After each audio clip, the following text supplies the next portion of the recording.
የሙሙ መምህር እንዴት ነው? ይመስገነው። አላህ እና መሐመድ በገሃነም እየተቀሉ ነው። እንዴት ነህ?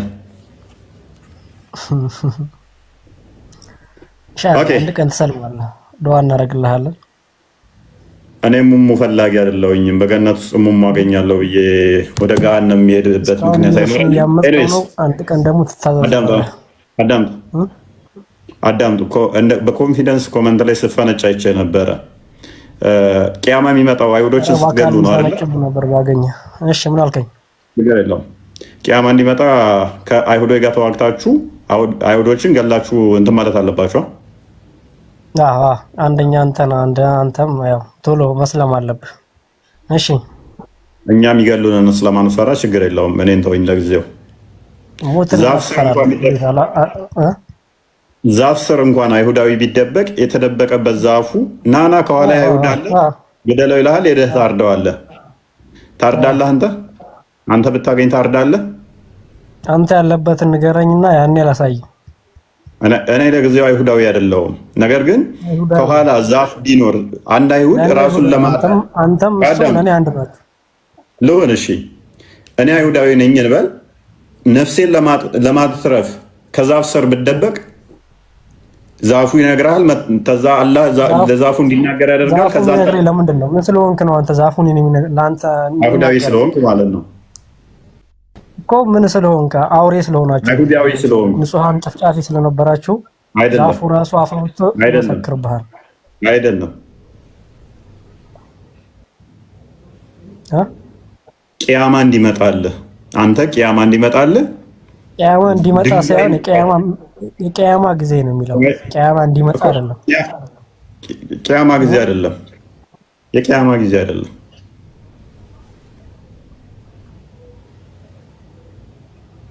እፎይ ግን አሁን ጭንቅላት ውስጥ አንተ የሆነ እውነት የለም። ጥያቄ ልጠይቅህ። አሁን አንብብ እስኪ። ያው እዚሁ አሁን ላዋርድህ አንብበው። ኖ ጭንቅላት ላይ የሆነ የሚጠይቅ እንትን የለም። አንብብ። ያሰነው ሙታ አንብብ። አሁን ጭንቅላት ልክ ነው ነው ይላል። እኔ ነኝ ትክክል፣ አንተ ነህ ትክክል ይላል። ዛፉ ይመሰክርባቸዋል ማለት ምን ማለት ነው? ይላል አትበል። ይላል እኔ ነኝ ትክክል፣ አንተ ነህ ትክክል። አንተ ትክክል ሆነህ ታውቃለህ እንዴ? አንብብ። እሺ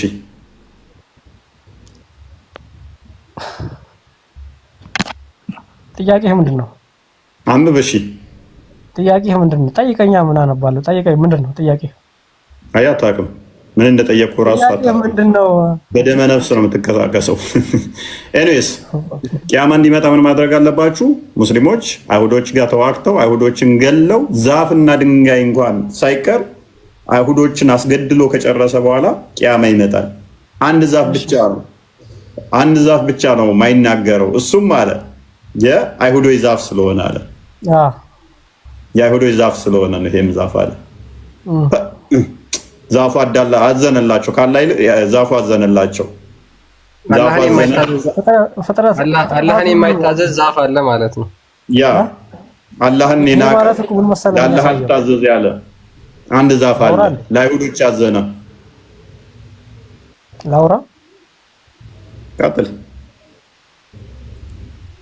ዛፉ ሁሉ ነገር ሳይቀር አይሁዳ ካፊር መሆናችሁን ይመሰክርባችኋል። አየህ ያኔ ማለት ይሄን ራሱ አንተ አምናሃል እኮ ከሃዲ መሆናችሁን ዛፍ ይመሰክርባችኋል። አፋ ወጥቶ የለም እዚህ ጋር አንድ ካፊር አለ ያለ ተረት ነው። እባክህ የማመት ተረት ነው። እየናፈክ ነው። ያው ሉክ ተረት አይደለም ይሄ ግልጽ ነው። አዳም ተረት ነው። እሺ ኢየሱስ ይመጣው ለምንድን ነው? እና ተረት ነው። አዳም ሉክ ዛፍ ሳይቀር የምትደበቁበት ዛፍ እንኳን ሳይቀር ለእኛ ምስክር ይሰጣል። ስለዚህ እናንተን አርደን ስንጨርስ ነው ቅያማ ይመጣልን ተብሎ ከተባለ አይሁዶቹን ሴኩሪቲ ይሰማቸዋል። በቃ ፍራቻ ይሰማቸዋል።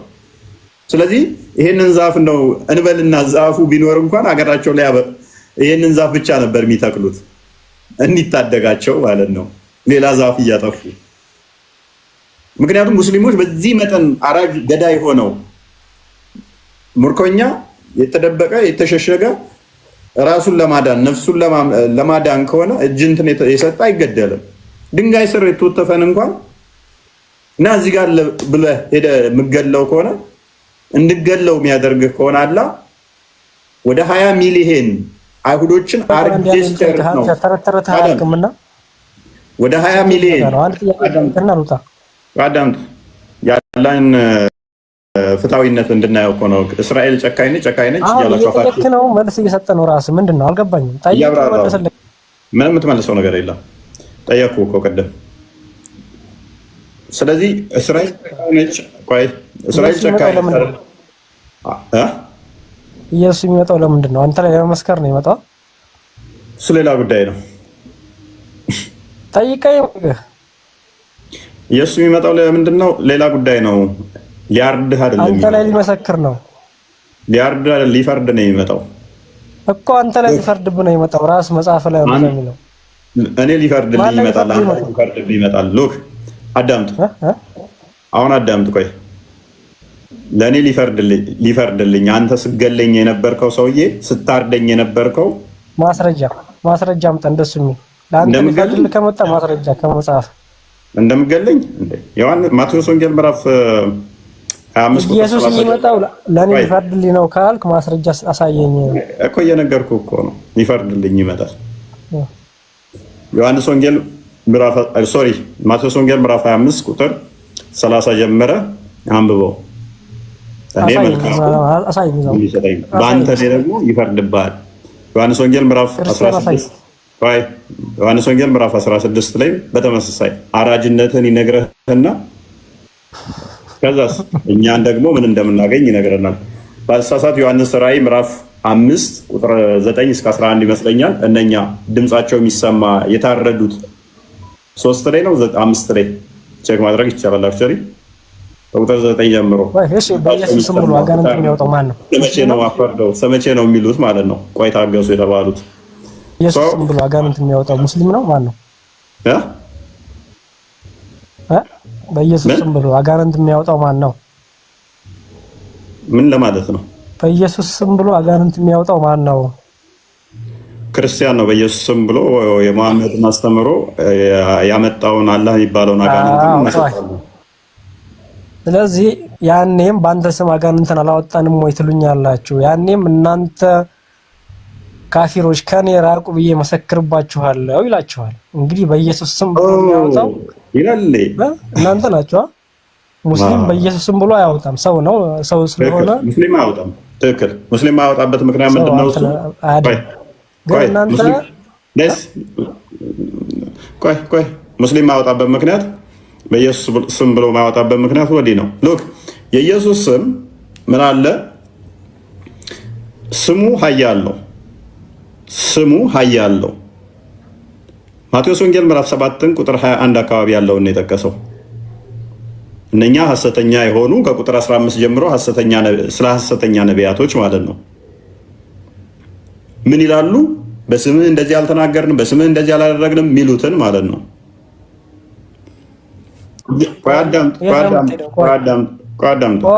ጥቅሱን ጥቀስ። አሊያም ምንድን ነው የት ነው የምትሄደው ምትለኝ? ጥቅሱን ጥቀስ። እሺ እንደው ና ማይክ አንሳ፣ ጥቀስ። ጥቅሱን የቱ ጋር የሚገኘው? የት ነው የሚገኘው? ዮሐንስ 7:21 አይደለም። ጥቀስ አንተ ሐማስ ጥቀስ።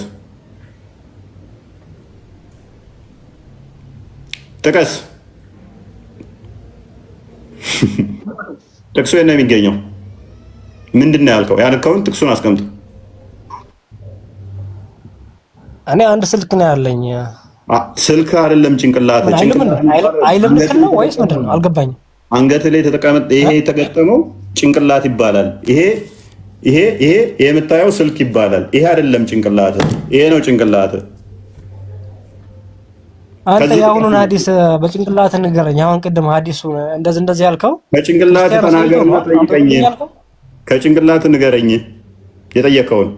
ኤኒዌይስ ማይክ አዚዛ እሻው እኮ የጠየኩህ እኮ ነው። ይሄው ማይክ ያዛውን አዳምጥ። ከቁጥር 15 ጀምሮ ማቴዎስ ወንጌል ምዕራፍ 7 ከቁጥር 15 ጀምሮ ብታነቡት ስለ ሐሰተኛ ነቢያት ነው የሚናገረው። የክርስቶስ ስም አጋንንትን ያባርራል። ምንም እንኳን ሐሰተኛ ቢሆንም ያኛው ለምሳሌ አማኝ ቢመጣና የክርስቶስን ስም በመስማት ብቻ አጋንንት ሊወጣ ይችላል። በክርስቶስ ስለ ስሙ ሲል አጋንንቱ ሊወጣ ይችላል። ያኛው ምንም እንኳን ሐሰተኛ ቢሆንም ማለት ነው። ሐሰተኝነቱ ግን ይቀጥላል። ያ ለዚህ ነው የክርስቶስ ስም ገና ሲሰሙ ሉቃስ ወንጌል ምዕራፍ 4 ላይ ማቴዎስ ወንጌል ምዕራፍ 4 ላይ ገና ስሙን ሲሰሙ ገና ክርስቶስን ሲሰሙ አንተ የናዝሬቱ ኢየሱስ ልታጠፋ መጣህ እያሉ ይንቀጠቀጡ ይጮሁ ነበረ። ሐዋርያት ሥራ ምዕራፍ 4 ላይ ቁጥር 12 ባልተሳሳት ኃያል ስም ነው። ከሰማይ በታች ያለው ስም ሁሉን የሚረድ የሚደመስስ ነው። ለዚህ ነው ለሰባ አርድእቱ ስልጣን ሲሰጣቸው ሉቃስ ወንጌል ምዕራፍ 10 ላይ ከቁጥር 1 ጀምሮ እስከ ቁጥር 19 ወደ ዓለም ሲልካቸው በስሙ አጋንንት እንዲያወጡ ነው። ስሙ አጋንንትን ማውጣት ይችላል። አጋንንትን ማውጣት ይችላል። ቁጥር 19 ላይ አጋንንት እንኳን ተገዙልን በስምህ ይላሉ። ይህንን ስልጣን ደግሞ ለሁሉም ሰጥቷል። ሐሰተኛ ከሆንክ ግን ስለ ሐሰተኝነት ትጠየቃለህ። ስሙ ስላወጣው ሳይሆን ስሙ ስላደረገው ተአምር ሳይሆን አንተ ሐሰተኛ ከሆንክ ትጠየቃለህ። የእስልምናው አላህስ ሱረቱ በቀራ አያተል ኩርሲ አያ 255 ላይ አጋንንት መውጫውን ራሱ አጋንንትን ያስተማራችሁ አጋንንት መውጫውን አጋንንትን ያስተማራችሁ። ሱረቱ አደሃ አጋንንት ተወህ እንደ ሲባል በሌሊቱ እምላለው በረፋዱ እምላለው አልተውኩህም አልተለየውህም። ማን ያለው? አላህ ነው ያለው። አጋንንት ተወህ እንደ ሙሐመድን ስትለው ሴትዮዋ አልተውኩህም አልተለየውህም በጠዋቱ በረፋዱ እምላለው ብሎ አላህ እየማለ እየተገዘተ ሱረቱ አልዶሃ ላይ መለሰ ማለት ነው። ከቁጥር 1 እስከ 3 ሱረቱ አልጂን አያ 19 ላይ ሙሐመድ የአላህን ስም ሲጠራ እንኳን ስሙ አጋንንት ላይ ያባረር ስሙ አጋንንት የሚስብ ሆነና እነሆ የአላህ ባሪያ አላህን የሚጠራ ሆኖ በተነሳ ጊዜ አጋንንቶች ድርብርብ ሆነው በላዩ ላይ ሊከመሩ ቀረቡ ይላል ተፍሲር ኢብን ከሲር። አጋንንቶቹ አንዱ በአንዱ ላይ ተረባርበው አናቱ ላይ ተከመሩ ሙሐመድ ላይ ይላል። አሳየኛ የታል መጽሐፉ? አሳየኝ፣ ግለጥና አሳየኝ። ክፈተው፣ ክርስቲያን ክፈትለት። ሱረቱ አልጂን አያ 19 ላይ ጭንቅላታችን ውስጥ ዘን ነው የምንንቀሳቀሰው። ሞባይሌ ስለሌለኝ ጥያቄ አልመለስክልኝም ታውቃለህ? መለስኩልህ። ምንም አልመለስክልኝም። ያላህ ባሪያ አዳምጥ። እኔ ጭንቅላቴ ሞባይል አይደለም። እነሆ ያላህ ባሪያ ሙሐመድ ሆይ አላህን የሚጠራው ሆኖ በተነሳ ጊዜ ጋኔኖች በእርሱ ላይ ድርብርብ ሊሆኑ ቀረቡ። ማንን ሲጠራ? አላህን። ሐማስ ራስ ሳሳቀ የሆነ በግ አስታወስከኝ አንተ። እና ማለት ምን አለ መሰለህ ጥያቄን መለስልኝ። ምንድን ነው ጥያቄ? ኢየሱስ ሰው ነው ወይስ ፈጣሪ ነው? እሱ ሌላ ጥያቄ ነው። ወደ ቶፒኩ ተመለስ። አሁን ክርስቲያን እሺ መልስልኝ አንዴ። ወደ ቶፒኩ ተመለስ። ሙሐመድንና እኔን ሁላችንን የሚፈጠረ ነው። በስጋ የተገለጠ ፍጹም አምላክ ፍጹም ሰው ነው። በስጋ የተገለጠ አምላክ ነው። ሙሐመድን የፈጠረው ምንም እንኳን ሙሐመድ በዘረኝነት የተጨማለቀ ህይወት እና ብዙዎች ሙስሊሞችን ቢያሳስትም እሱንም የፈጠረ ሕያው አምላክ ነው። ክርስቶስ ስግው ቃል በስጋ የተገለጠ ሕያው አምላክ ነው። ወደ ቶፒኩ እንመለስ። ስለዚህ ልክ ሙስሊሞች ቅያማ እንዲመጣላቸው ምን ማድረግ አለባቸው? አይሁዶችን አርደው መለስኩልህ እኮ። እሺ ልክ ነው አልኩህ እኮ መለስኩልህ። አዎ ልክ ነው። ቶፒክ አለን አሁን። ሌላ ቶፒክ አይደለም ምንድን ነው የፈለከው? አንድ ጥያቄ ጠየቅ ተመለሰልህ። አሁን ወደ ቶፒኩ ሌላ ዲስኩር አስፈልግ አይደለ? ክርስቲያን ቀጥሉ። ምንማይዘ ልጁ ኦኬ ወጣ። እሺ ይሻላል፣ አላ ይሻላል። ቆንጆ አመነ እኮ የእኛውን አምኗል። በቃ ችግር የለውም። አይሁዶችን ገድለን ስንጨርስ ነው የሚመጣው ትንሣኤ። ሰዋት ታዲያ አሁን አይሁዶቹ የራሳቸውን ለመከላከል ቢገሉ ለምን ይጨንቃል? ቀጥል።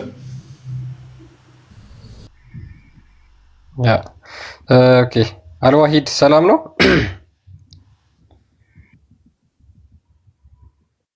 አልዋሂድ ሰላም ነው። እንዴት ነህ? ሰላም ነው? ሙስሊም ነህ? የተመሰገነ ነው። ኦኬ ሙስሊም ነህ? ነኛው። ኦኬ እሺ። የቂያማ ቀን እንዲመጣ አይሁዶችን ገድላችሁ መጨረስ አለባችኋል? አይልም። ኦኬ ምንድን ነው የሚለው?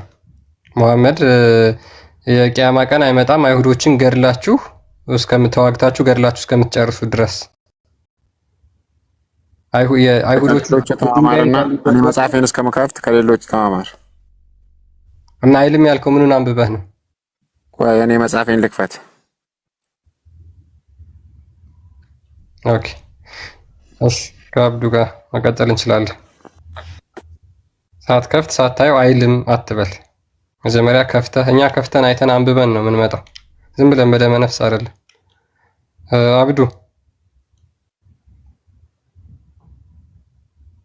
አብዱ ዑመር ሰላም ነው? እንኳን ደህና መጣ። አቤት አቤት። እንኳን አብሮ አለን መስገን። የቂያማ ቀን እንዲመጣ አይሁዶችን ተዋግታችሁ ገድላችሁ መጨረስ አለባችሁ አይደል? ማን ሙስሊሞች? እንደዛ የሚል ነገር አለ። ኦኬ አይሁዶችን ተዋግታችሁ ካልገደላችሁ የቂያማ ቀን ይመጣል? እንደዛ ሳይሆን ሌላ ትንቢት አለ። አንተ የፈሰርከው ሳይሆን ቆይ አንዱ ይሄ ነው። ሙሐመድ ሙሐመድ ምን አለ መሰለህ? የቂያማ ቀን አይመጣም አይሁዶችን ተዋግታችሁ ገድላችሁ እስከምትጨርሱ ድረስ። በአይሁዶቹ በድንጋይና በዛፍ እንኳን ቢደበቁ ያ ዛፍ ሙስሊሞች ሆይ የአላህ ባሪያዎች ሆይ ኑ እዚህ ጀርባዬ አይሁድ ተደብቋል ኑና ግደሉት እስኪል ድረስ የቂያማ ቀን አይቆምም ይላል። ስለዚህ አይሁዶችን አርዳችሁ መጨረስ አለባችሁ ማለት ነው አይደል? የቂያማ ቀን እንዲመጣ ያ ማለት እኮ እኛ ራሳችን ፈልገን ሳይሆን ራሳቸው ያነሱት ጸብ ነው። አይሁዶች እስካሁንም ድረስ ሙስሊሞችን ለማጥፋት እየታገሉ ነው ያሉት። ኦኬ እና አሁን ላይ ያያችሁ ቆይ አስጨርሰኝ። እናንተ ናችሁ ፋይት ማድረግ ያለባችሁ መጋደል ያለባችሁ ነው የሚለው ወይስ አይሁዶቹ መተው ሲጋደሏችሁ ነው የሚለው? አስጨርሰኝ ቆይ። አጣይ ሐዲሱን መጀመሪያ ከሐዲሱ አትጣሽ። ለነግረህ እኮ ነው እዚህ ሐዲስ ላይ ለነግረህ ነው። አስጨርሰኝ። ችግራችሁ አታስጨርሱም እኮ። ለምንድን ነው አታስጨርሱ? ቀጥል። ማስረጃ አንጣ እንጂ ማስረጃ ካመጣ ታወራለህ። ማስረጃ ካላመጣ ግን ያንተን ያው ማስረጃ ሊሰጥህ እኮ ነው። ጥቀስ። ምን ተረታ ማስረጃ ሊሰጥህ እኮ ነው። ጥቀስ። ያው ይሄ ሐዲስ ራሱን ልነግርህ ሐዲሱን ሐዲሱን ነው። ቀጥለሽ አብራ በሐዲሱ ያለው ዙሪያ ነው። ግን ተሐዲሱ ወጥተህ ሌላ ትርጉም ካልክ ቃል በቃል ትጠየቃለህ። ሐዲሱ ላይ ችግር የለም ጠይቀኝ። ባይድ ከኔ ጋር ነው የምታወሩት? ሌላ ማን አለ? አይሁዶች ሙስሊሞችን ለማጥፋት ሌት ተቀን እየለፉ ነው። ሌት ተቀን እየለፉ ስለሆነ ወደፊትም አሁንም እየታገሉ ስለሆነ ይሄኛው ትግል ደግሞ የማይቀር ነው። እስከ ወደፊትም እስከ ትንሣኤ ድረስ አይቀርም እና ያኔ እስከሄድና እስከ ትንሣኤ በደረሰ ሰዓት አላህ Subhanahu Wa Ta'ala የአይሁዶች መቅረቢያ ሲደርስ አላህ Subhanahu Wa Ta'ala ለሙስሊሞች ድል ያደርጋል። ድሉ ምንድነው? ያኔ ሙስሊሞች አቅምም ባይኖራቸው ያኔ ዛፍና ድንጋዩ አላህ Subhanahu Wa Ta'ala በአይሁዶች ላይ እንዲዘምቱ ያደርገዋል። ያኔ የቂያማ ዕለት እንጂ ሙስሊሞች በራሳቸው ጊዜ ተነሳስተው የሰው ነፍስ ለማጥፋት ወይም አይሁድን ለማጥፋት የታገሉም አይደለም። ራሳቸው ባመጡት ቅጣት አላህ Subhanahu Wa Ta'ala የትንሣኤ ዕለት ወይም ደግሞ ቂያማ የሚቀርብበት ሰዓት አላህ Subhanahu Wa Ta'ala እነሱን በድንጋይ በዛፍና ያዋርዳቸውና ሙስሊሞች ያኔ ድል ያደርጋሉ፣ ያሸንፋሉ። ይሄ ነው ትክክለኛ ትርጉም። ይሄ ነው ሚለውን ያለ ነው። ሰሂህ ያነበብኩ ተርጉም እንደዛ ሚለው ነው።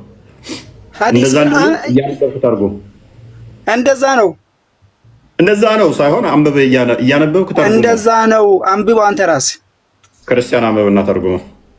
እስልምና ለው ተቀባለው ግን አሁን ባለው ምን ይስማማለሁ? አሁን ባለው ተስማምቼ ራሱ እስልምናን ቀብረዋለሁ። ግን ሐዲሱ እንደዛ አይደለም። እስልምና ለውሸት ይቆማል ወገኖቼ። 2017 እንዳሳየናችሁ 2018ም ያንን ውሸት ዘው መጥተዋል። ይቆማል ቀጥር ክርስቲያን አንብብና ተርጉሙ። ያ የሚለውን በደንብ አዳምጥ። እሺ አብዱ በደንብ አዳምጥ። የራስን ሀሳብ አትጨማምር። ሀዲሱ የሚለውን መሐመድ የተናገረውን ነገር ብቻ እመን። ምን ይላል? the last hour would not come until the Muslims will fight against the Jews። እናንተ ሙስሊሞች አይሁዶችን ሄዳችሁ እስካልተዋጋችሁን ድረስና እስካልገደላችኋቸው ድረስ የቂያማ ቀን አይመጣም። ከዛ the Jews would hide themselves behind a stone or a tree and a stone or a tree would say, "Oh Muslim servant of Allah, there is a Jew behind me, come and kill him."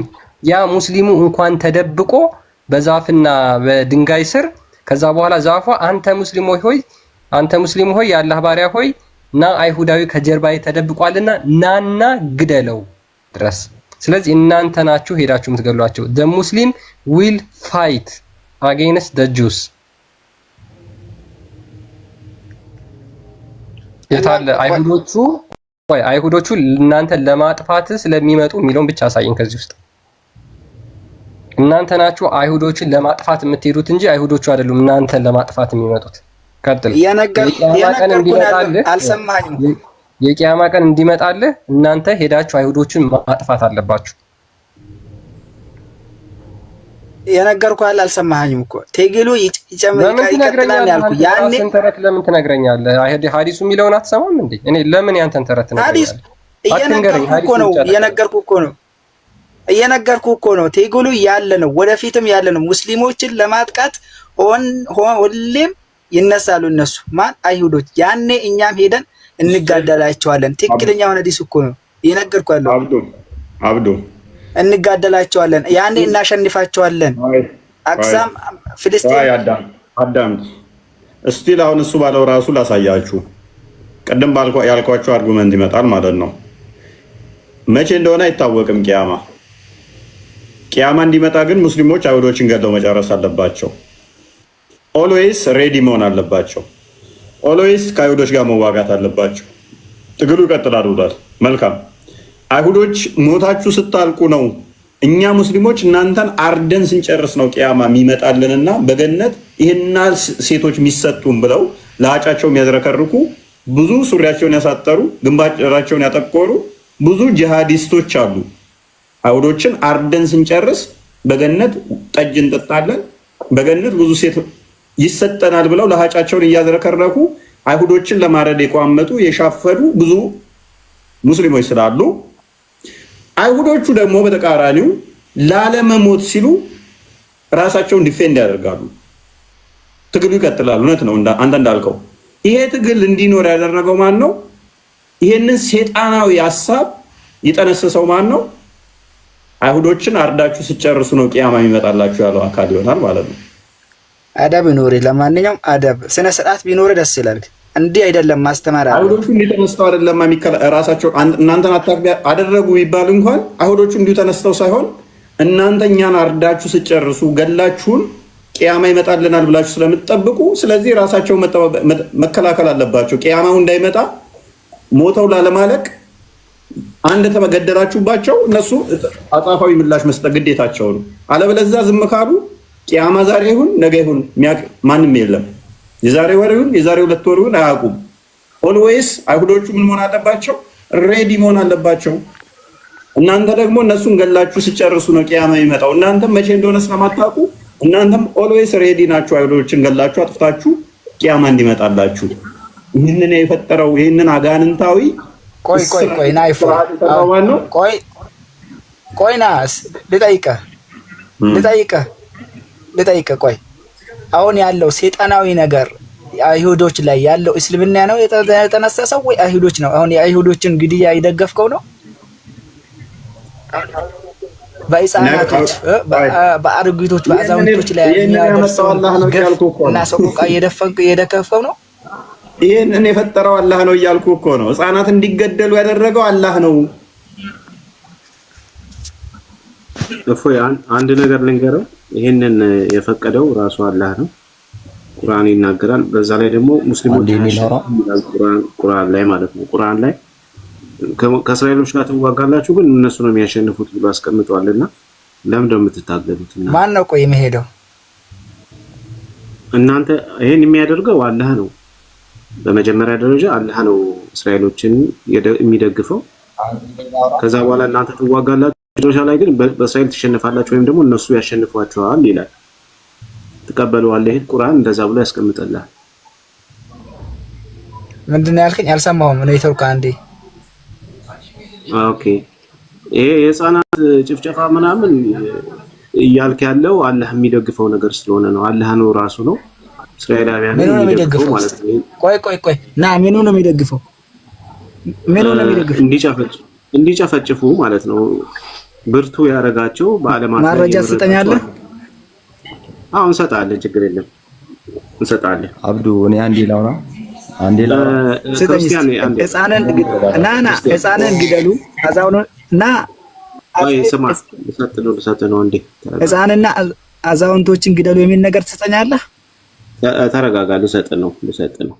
እሺ በመጀመሪያ ደረጃ አላህ ራሱ እስራኤል ልጆችን በአለማት ላይ ሁሉ አብልጫቸዋለሁ ብሎ ይናገራል። ያ አንደኛው እሱ ራሱ የሱረቱ አልበቀራ ምዕራፍ 47 ላይ ቁጥር 47 ላይ ምዕራፍ 2 ቁጥር 47 ላይ የእስራኤል ልጆች ሆይ ያቺን በእናንተ ላይ የለገስኳትን ጸጋዬን እኔም በአለማት ላይ ያበለጥኳችሁ መሆኔን አስታውሱ ይላል።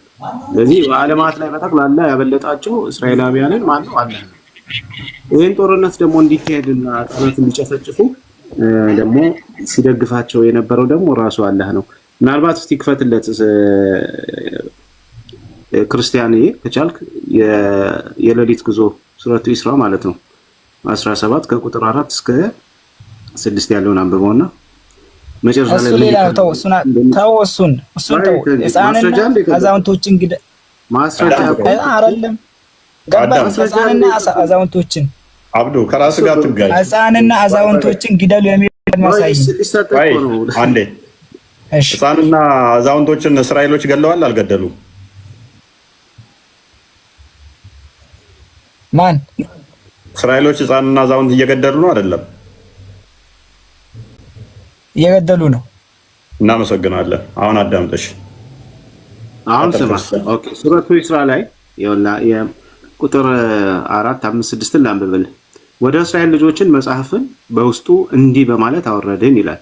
በምድር ላይ በእርግጥ ሁለትን ጊዜ ታጠፋላችሁ፣ ትልቅንም ኩራት ኮራችሁ ይላል። አሁን ይወቅሳቸውና ቁጥር 5 ላይ የሚዋጋ ይልክባቸዋል። ስማ ከሁለት ጊዜ የመጀመሪያዊቱ ቀጠሮ በመጣ ጊዜ የሆነውን ባሮችን የብርቱ ኃይል ባለቤቶችን የሆኑትን በእናንተ ላይ እንልካለን ይላል። በማን? በእስራኤል ላይ ብርቱ የሆኑ ኃይሎችን አላህ ይልካል።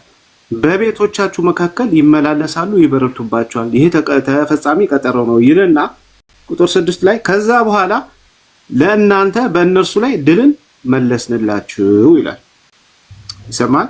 ማነው ድልን የመለሰላቸው? አላህ ነው። በወንዶች በገንዘቦችና በወንዶች ልጆችን ጨመርንላችሁ፣ በወገኖቻችሁም ላይ የበዛን አደረግናችሁ ብሎ ይናገራል።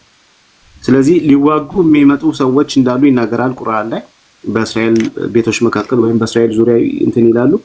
ከዛ በኋላ ቁጥር 6 ላይ ለእናንተ በእነርሱ ላይ ድልን መለስንላችሁ ብሎ አላህ ነው ድልን የሚመልስላቸው ማለት ነው። ስለዚህ ጦርነቱን ድል እንዲያደርጉ መጨረሻም ደግሞ እስራኤሎች እንደሚያሸንፉ እየተናገረ ያለው አላህ ራሱ ነው ማለት ነው። ይሄን ሁሉ የሚያደርገው አላህ ነው። ስለዚህ ለምን ትታገላለህ አንተ ነው። በእስራኤል ላይ ድል አለ እያለ ቁርአኑ ይናገራልና ለምንድን ነው የምትታገሉት እናንተ ከእስራኤል ጋር? ቁርአኑን አልተቀበሉትም? አላህን አልተቀበሉትም? ኦኬ መልስ ማለት እንዴት ነው ማንቀበለው? ቁርአን ይሄው ቁርአኑ ምን ይላል መሰለ? በእስራኤል ልጆች ላይ ስለጠፉ ብርቱ ኃይል ያላቸውን ሰዎች እንልካለን ይላል።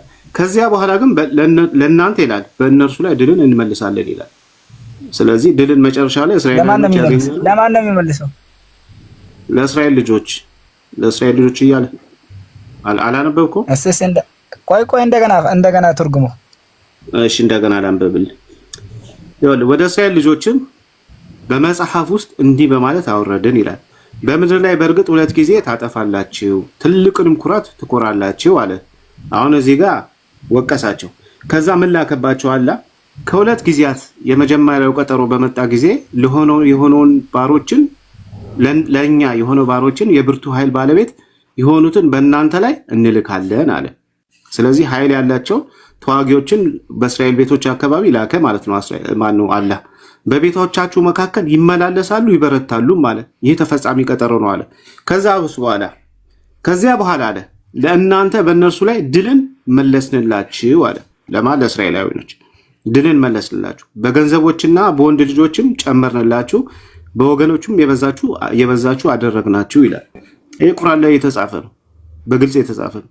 ስለዚህ ይህን ከተቀበልከው ለምንድን ነው እናንተ የምትታገሉት? ስለ ትንሣኤ ነው፣ ስለ ትንሣኤ ነው የሚያወራው። ይሄ ስለ ትንሣኤ አይደለም። በእስራኤልና በአረቦች መካከል የሚደረግ ጦርነት፣ እስራኤላውያን ቤቶቻቸው ድረስ መጥተው ሊወጓቸው የሚመጡ እንዳሉ እንደሚበሩትባቸው፣ በኋላ ግን እስራኤሎች ድል እንደሚነሱና በገንዘብና በወንድ ልጆች አላህ እንደሚባርካቸው ነው የሚናገረው። ኦኬ፣ ቁርአኑ ግልጽ እንደዚህ ብሎ ይናገራል። ስለዚህ ለምንድን ነው የምትታገሉት?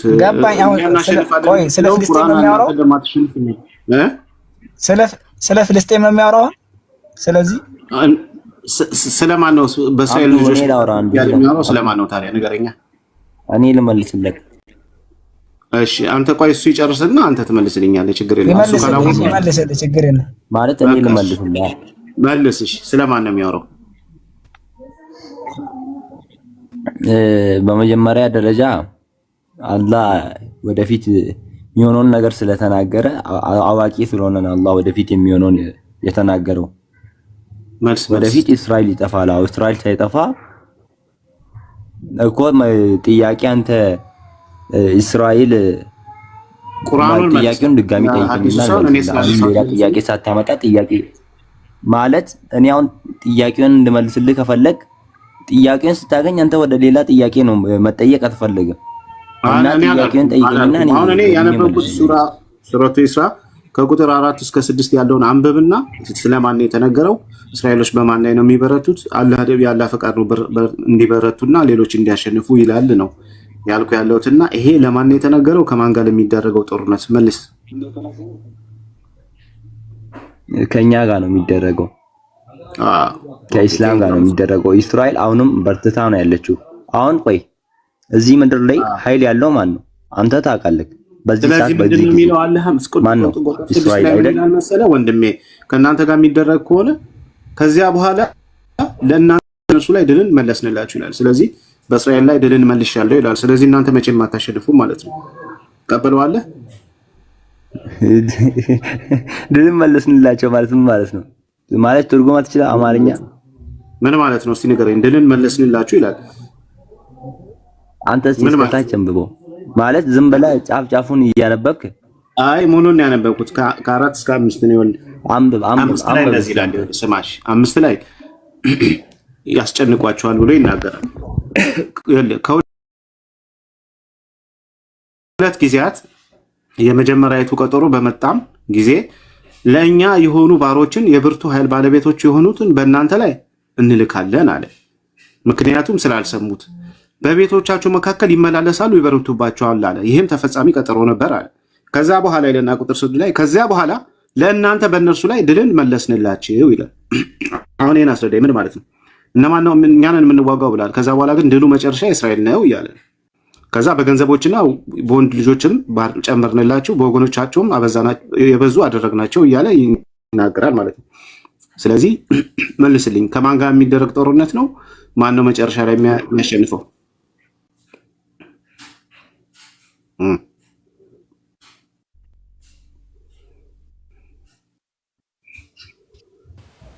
ሁለቱም ፖዝ ሆነዋል።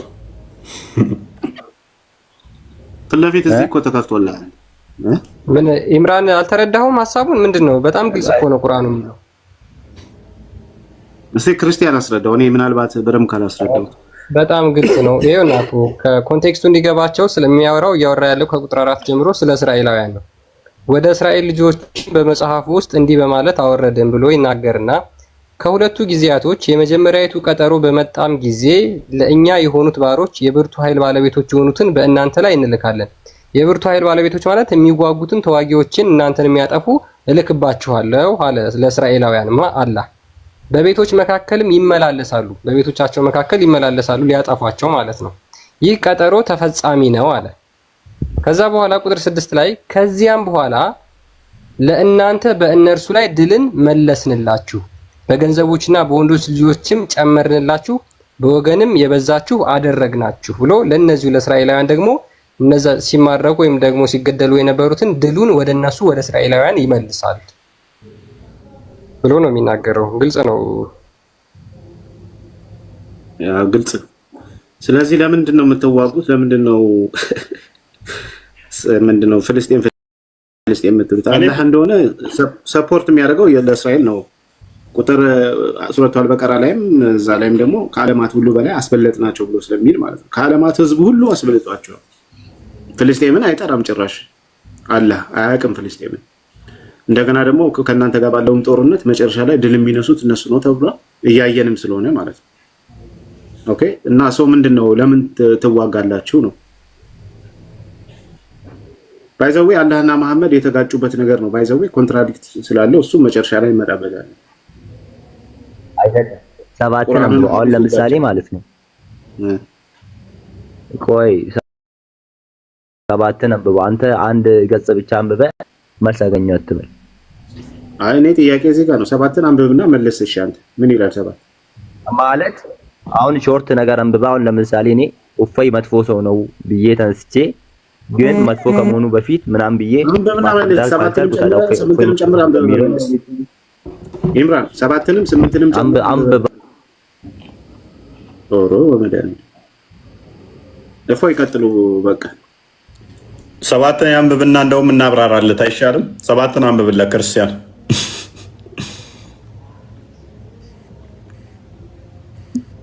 ከዛ ምንድን ነው እሱ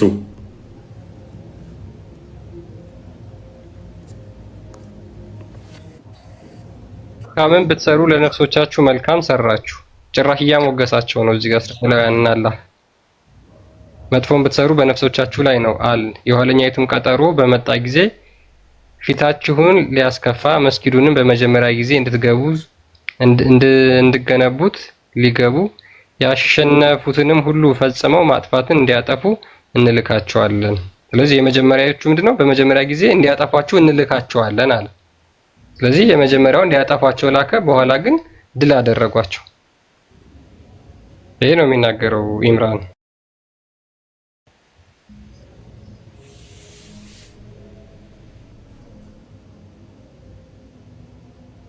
ተመለሱ እንጂ አብዱሎች ሙስሊሞች ማለት ሁለታችሁም ተመለሱ። የሚገባው ማለት አንተ አሁን መልስ የለህም ማለት ነው። መስጊድ የሚገባው ማለት መስጊድ እኮ መስገጃ ቦታ ነው። ለእናንተ ብቻ አይደለም። ማን ላድርገው ነው መስጊድ ለነሱ የሚነገረው? ችግር የለውም ማለት አማርኛም በአማርኛ ተርጉም መስጊድ የሚለው ችግር የለውም። መስገጃ ቦታ ማለት ነው።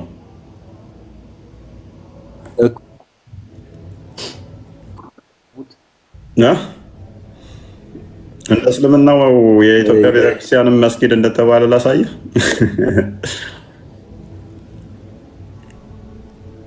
መስገጃ ቦታ ማለት ነው። መስጊድ ማለት ማትሰካ ይዞ መስጊድ ማለት መስገጃ ቦታ ማለት ነው። አይረዳህም።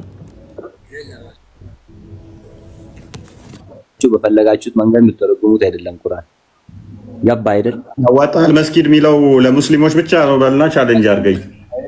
እንደ እስልምና አነጋገር መስጊድ የምትጠቀሙት መስገጃ ቦታ ለሚል ነው ቋንቋው የሚውለው ወይንስ ለሙስሊሞች ብቻ ነው በልና ቻሌንጅ አድርገኝ። እኔ አሁን ላሳየህ አረብኛውን። አይደለም መስገጃ ቦታ ነው። መስጊድ ማለት እኮ አረብኛ ነው። ስለዚህ መስገጃ ቦታ የምትገቡ ለማለት ነው እንጂ አንተ ጨረቃ ያለባትን እሷን እያሰብክ ከሆነ አይደለም። ቤተክርስቲያንንም መስጊድ ብሎ ይጠራዋል። አሁን እናንተ ሱረቱል ኢስራ ኧረ ምንድን ነው እሱ? የሆነ ያኔ ዱረታ የሚባል ድንጋይ ነበረ፣ ሬዲዮ ፍሊፕ ነው ምናምን የምትባል መጣ እየተደረገ በካልቾ የምትሰራው ያ ትላለች እና ድንጋዋን ፀሐይ ላይ ምናምን ታሞቃት እና ምናምን ነገር። ስንት ዓመት ነው ግን ማለት የህፃን ባል ያለብህ እልህ አይደለም። እሺ በማንበብ ነው ማለት ችግር የለውም። ገና 60 ዓመት አልሞላኝም፣ 54ም አልደረስኩም። እንደ መሐመድ ህፃን ልጅ አላይም። እመኑኝ የምር ገና 54 ዓመት አልደረስኩም። ብደርስም እንደ ህፃን ልጅ የህፃንነት ባህሪ ታይቶኝ የ6 ዓመት ልጅ ሊያልሻፍልም ወላሂ። ኢምራን ንጉሠ ሰለሞን ስንት ሚስት ነው ያገባው? ምን አገባኝ ስንት የሚያግባ። ግን አንድ ነገር አውቃለሁ። ሳሂህ አልቡኻሪ 5242 ላይ በአንድ ሌሊት ሃይማኖቱ ምንድን ነው? አላህ ወሲብ እንዲያደርግ ትእዛዝ እንደሰጠው አውቃለሁ። አሁን ከስር ሆነና አዳምጥ አይሻልም? እኔስ ወደ ጠብቁ ተመለሱ።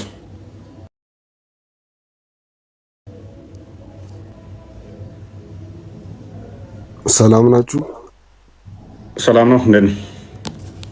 ሰላም ነው ይመስገነው። ሙስሊም ክርስቲያን? የቅድሙን እስቲ ክፈተው።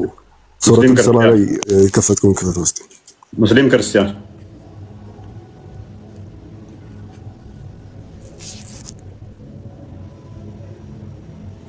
ለማን መልስም?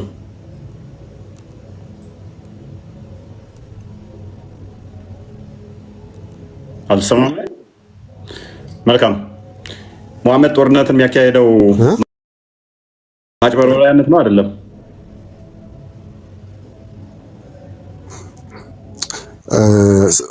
ቅድም የጠየቃቸውን ልጆቹን የጠየቃቸውን ብትጠይቅኝ ችግር የለውም።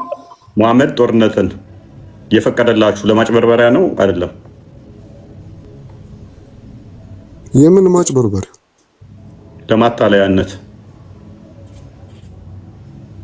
እንዴት ማታለያ ከተባለ በፈለግነው መተርጎም እንችላለን። ለምሳሌ ጦርነት ማታለያ ምን አገናኝ?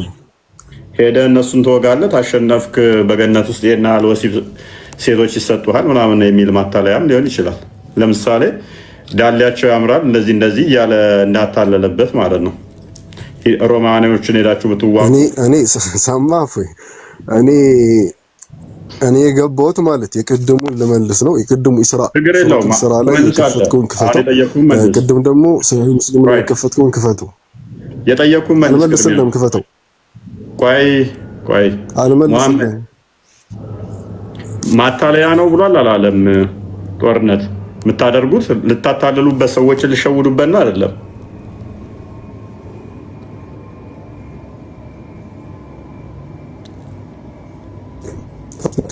አልሐርብ ኹድዓቱ የሚለውን ሐዲስ ከሆነ ጦርነት ማታለል ነው። ለምሳሌ አንተ የሆነ የምትዋጋውን አንተ ውስጥ ስለላ ሊኖር ይችላል። ሰላይ ምን ነው?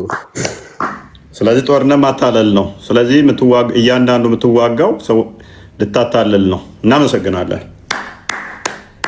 በእስልምና ውስጥ የሚካሄድ ጦርነት ሐዲስን ክፈተው እስቲ። ዶንት ቢ ነርቨስ።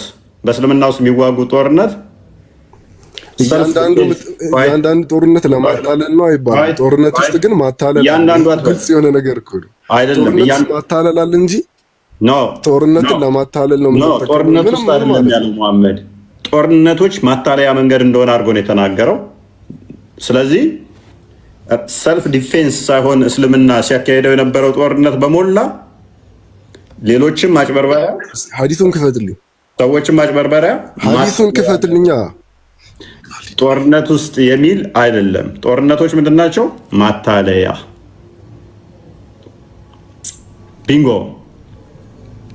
አሁን ወደ ዋናው ቶፒካችን ሐዲሱን እስቲ ነው ክፈተው። ጨረስኩ አይደለም ካልክ ከፍተህ ማሳየት ትችላለህ። ለምን ሐዲሱን አከፍተውም? አልከፍተውም ስለምተማመንበት ትክክል እንደሆነ ስለማቅ አይደለም ካልክ ግን ስለዚህ በቃ አይደለም ካልክ ግን ስለዚህ እኔ ስለ ሃይማኖት እኔ ነው የማውቀው። አልሐርብ ኹድዓት የሚለውን ሐዲስ ከሆነ አልኩክ ጦርነት ማታለል ነው። በማታለል ልታሸንፍ ትችላለህ ማለት ነው። አንተ ውስጥ ስለላ ሊኖር ይችላል። በዚህ መንገድ ነው የምንሄደው ይልና አንዳንዴ ነብዩ ሰለላሁ ዐለይሂ ወሰለም በሌላ መንገድ ይሄዳሉ። በሌላ መንገድ ይሄዱና ከዛ ጦረኛውን ቀድመው ሊደርሱ ይችላሉ። ሽፍቶችም እንትን እንዳይላቸው ማለት ነው። ስለዚህ በዛ ማታለል እንትን ያኛውን ጦር ሊያሸንፉ ይችላሉ። አንተ እኮ ሽል ልትችላለህ እኮ። ይሄም እኮ ማታለል እኮ ነው። አንድ ሰይፍ እኮ ሲዘነዘርብህ ሽል ትላለች። ማታለል ነው። ጦርነት ውስጥ ማታለል አለ እንጂ ጦርነት የሚደረገው ለማታለል ነው አይባልም። ነብይ ያለው አሁን ያልከውም እስማማለሁ። የሃይማኖት መሪ ነው፣ ያጭበረብራቸው ነበር። በዚህ እንሄዳለን ይልና በሌላ ነበር የሚሄደው። የጦር መሪ ነው እንጂ ሃይማኖት መሪ እንዳልሆነ ከአነጋገር እየተረዳ ነው። ለዚህ ነው ሙሐመድ የሃይማኖት መሪ ሳይሆን የጦር መሪ ነበር፣ ፖለቲከኛ ነበረ ምንለውም ለዛ ነው። የሃይማኖት መሪ አይደለም። ምንድን ነው እሱ? ጦረኛ ነው። ጦረኛም ስለሆነ ነው። እስልምና ላይ ማለት ውሸት ከሚፈቀድባቸው ቦታዎች ውስጥ አንዱ ጦርነት ነው። ዝም በላ ምን አዳምጠኝ። እሺ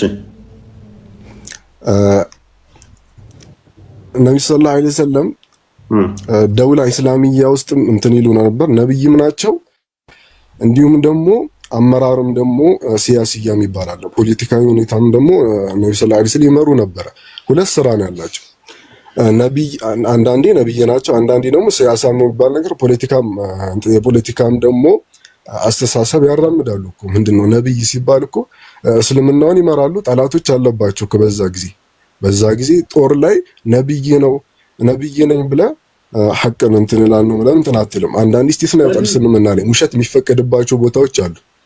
በቃ ስለዚህ ነገርኩህ እኮ ውሸት ከሚፈቀድባቸው አንዱ ጦርነት ላይ ውሸት እንደሚፈቀድ ተናግሯል። ጦርነትም ውሸት ነው ብሏል። ስለዚህ ጦርነት ማታለያ ነው ካለ ሉክ ጦርነት ማታለያ ከሆነ አንደኛ ዟቸው ሴት ሰዎችን ያታለል ነበረ። በገነት ይሄን ያህል ሴቶች ታገኛላችሁ፣ በገነት እንዲህ ታገኛላችሁ እያለ ይላቸው ነበረ። ቃል በቃል ራሱ ጦርነት ማታለያ ነው ስላለ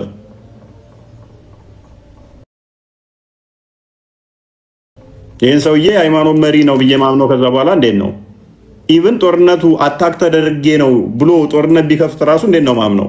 ጦርነት ማታለያ ነው ብሎ ስለነገረኝ አስቀልቦ ነው ማለት ነው። ጦርነት ማታለያ የሚለውን ክፈትልኝሽ እና ሞግተኛ አልኩ። እኔ ለምን መረጃ ሰጣለሁ?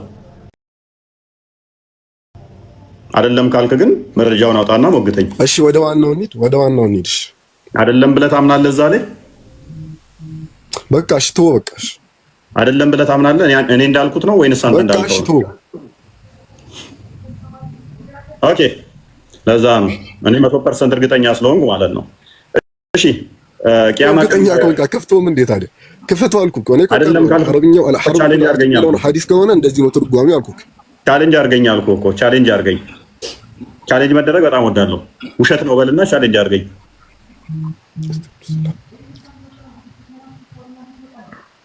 እኔ ለምናገራቸው ነገሮች ልከራከር የገባሁት ይሄን አይደለም አባ። ኦኬ ይሄን አይደለም ልትከራከር የገባው። መልካም እሺ። ቂያማ የሚመጣው አይሁዶች ጋር ተዋግታችሁ አይሁዶችን ስገሉ ነው አይደለም? ነው። ኦኬ ስለዚህ አይሁዶች ጋር እንትና ኢምራን ይሄ ነብዩ ሰለላሁ ዐለይሂ ወሰለም ማለት ነብዩ ሰለላሁ ዐለይሂ ወሰለም የተናገሩት ትንቢት ተፈጻሚ እንደሚሆን እንደማይዋሹ ትንቢት ከተናገሩ ያ ነገር እንደሚመጣ ማሳያ ነው። ሐዲሱን ክፈተው። ከዛ በኋላ አንተ ራስህ ቅድም እንዳብራራው ታብራራለህ። ችግር የለውም። እሺ ስለዚህ ቂያማ የሚመጣው ከአይሁዶች ጋር ትዋጋለህ። አይሁዶችን ተዋግታችሁ ዛፍ ጋር አሁንም እየተዋጋ እኮ ነው። አሁንም እኮ እየተዋጉ እኮ ነው። ይሄንን አዲስ ነገር ታደርጋለህ እንዴ? አሁንም እየተዋጉ እኮ ነው። ስለዚህ ይሄንን ምክንያት የሆነው አላህ ነው ማለት ነው። አላህ አይደለም። እንዴት አላህ አይሆንም? እንዲዋጉ ያደረጋቸው ማን ነው? ትንቢት ተናገሩ እንጂ አላህ ተጋደሏቸው እናንተ ጀምሩ በጦርነት ሚል አምጣልኝና እሱ ነው እንዲያረጋው ትለኛለህ ያኔ እንጂ ስለ ትንቢት እያወሩ እንዲህ ሳይሆን ያን ቂያማ አይቆምም እያሉ እኮ። ስለዚህ ሎክ እስራኤል ልጆችን በዓለማት ላይ አብልጧቸዋል። እናንተ ደግሞ ከነሱ ትዋጋላችሁ። እናንተ እነሱን ክፈተው አብልጧቸዋል የሚለውን ክፈተው እስቲ። ኦኬ ለምን አከፍተውም? ክፈተው። አንተ መረጃ አልከፈትክም። ከፈትልህ አትቸኩል። ምን ተንቀለቀልክ? ምን ነው ክርስቲያን ስለወጣ ነው? ዌል መክፈት ትችላለህ።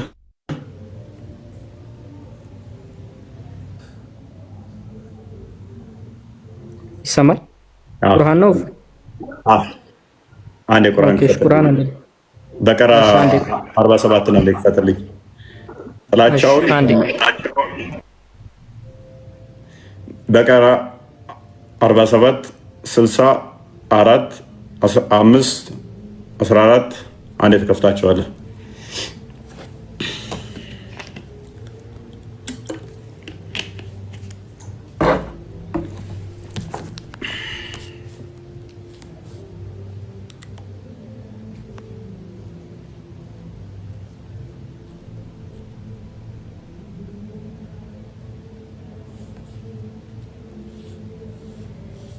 ኦኬ አለኝ አለ ወይ? እኔ ልክፈትልዎ ካልተመቸው ችግር የለም። ኦኬ አብልጧችኋል የሚለው ጋር ነው ብሎኛል። እሺ አንብበው። እሺ አነበዋለሁ። የእስራኤል ልጆች ወይ ያቺም እሺ አንብበው አንተ ራስህ። እሺ የእስራኤል ልጆች ሆይ ያችን በእናንተ ላይ የለገስኳችሁን ጸጋዬንም እኔም በዓለማት ላይ ያበለጥኳችሁ ከዛ በቅንፍ ምን አደረጉ አባቶቻችሁ። ስለዚህ አበለጥኳችሁ የሚለው ማን ነው? እያብራራው ነው። አንድ ስማኝ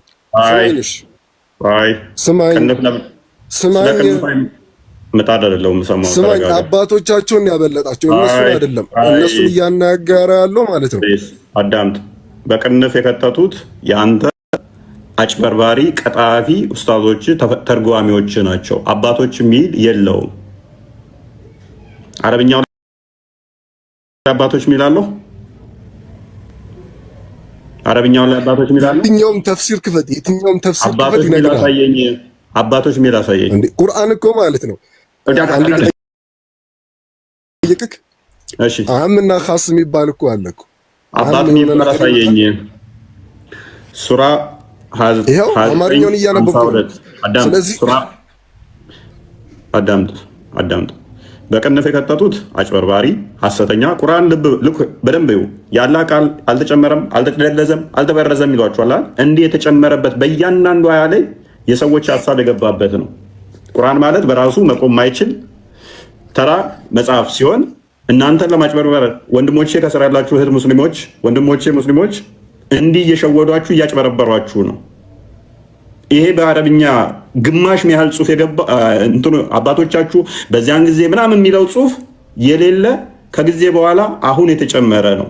አያችሁ ቁርአን አልተጨመረበትም፣ አልተበረዘም፣ አልተቀነሰም የሚሏችሁ ስለማታውቁት ነው።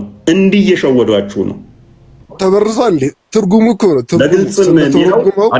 ስንተረጉመው ከሌላ ቁርአን አንቀጽ ጋር እንዳይጋጭ አድርገን ነው የምንተረጉመው። አዳምጥ። ስለዚህ ክፍሉ ምንድን ነው የሚለው? የእስራኤል ልጆች ሆይ ያችን በእናንተ ላይ ያበለጥኳችሁ ምን ያበለጥኳችሁ መሆኔን አስታውሱ የሚለው እዛ ጋር አረብኛውን አሳየኝ። አባቶቻችሁ የሚለው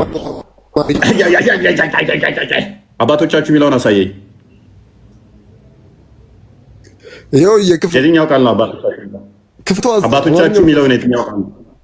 አማርኛውን ክፈት። አማርኛው ለምን በቅንፍ ሆነ? በቅንፍ ለምን ሆነ? አረብኛው ላይ የለም እኮ አልኩህ እኮ። አንተ አይደለም የምታብራራው እኮ። የሚያብራራው እኮ አካል አለ እኮ። ይሄንን ቁርአን የተረጎመው እኮ ለአንተ የተረጎመን ለማን ነው? ዑለሞች ናቸው። ዑለሞች እያብራሩት ነው። የአንተ ዑለሞቹ ሱራ 29:52 ክፈትልኝ። ቁርአኑ ማይለው ለምን ነው የምትለው? ክርስቲያን ክፈት። የአንተ የሚያቆይህ ይመስለኛል። እንደዛ ከሆነ ክርስቲያን ቀጥል።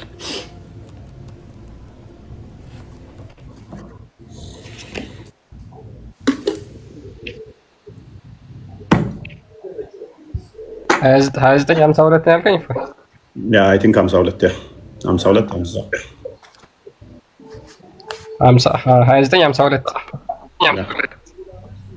ኦኬ።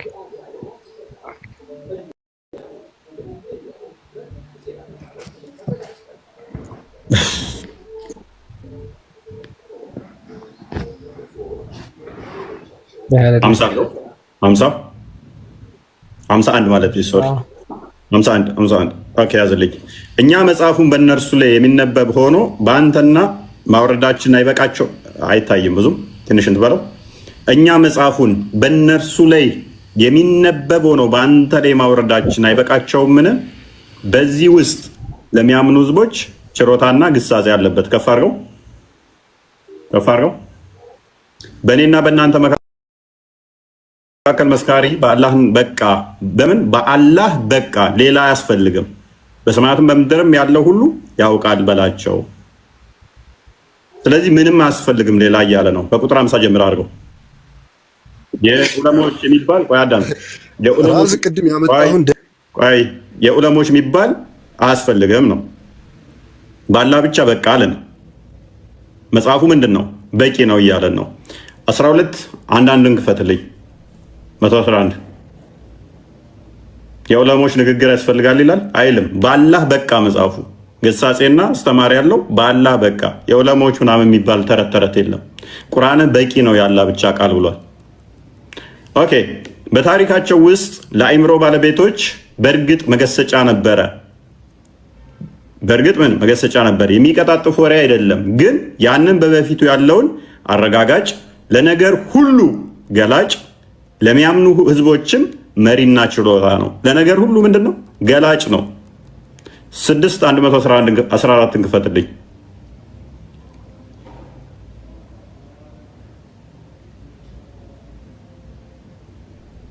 የዑለማን ንግግር ተቀበል ሚል አዘጋጅ። አንተም እስከዛ አላህ በቂ ነው ማንም እንዳይጨምርበት ይሄ ብቻ በቂ ነው እያለ ነው። አንተ አዘጋጅ ዑለማ ሚል እርሱ ያ መጽሐፉን የተብራራ ምን የተብራራ ሆኖ አወረደ የተብራራ ሆኖ ወደ አንተ ያወረደ ሲሆን ካላህ ሌላ ዑለማ አልካረላ አንተ እርሱ ያ መጽሐፉን የተብራራ ሆኖ ወደ አንተ ያወረደ ሲሆን ካላህ ሌላ ዑለማ ያልከው ማለት ነው።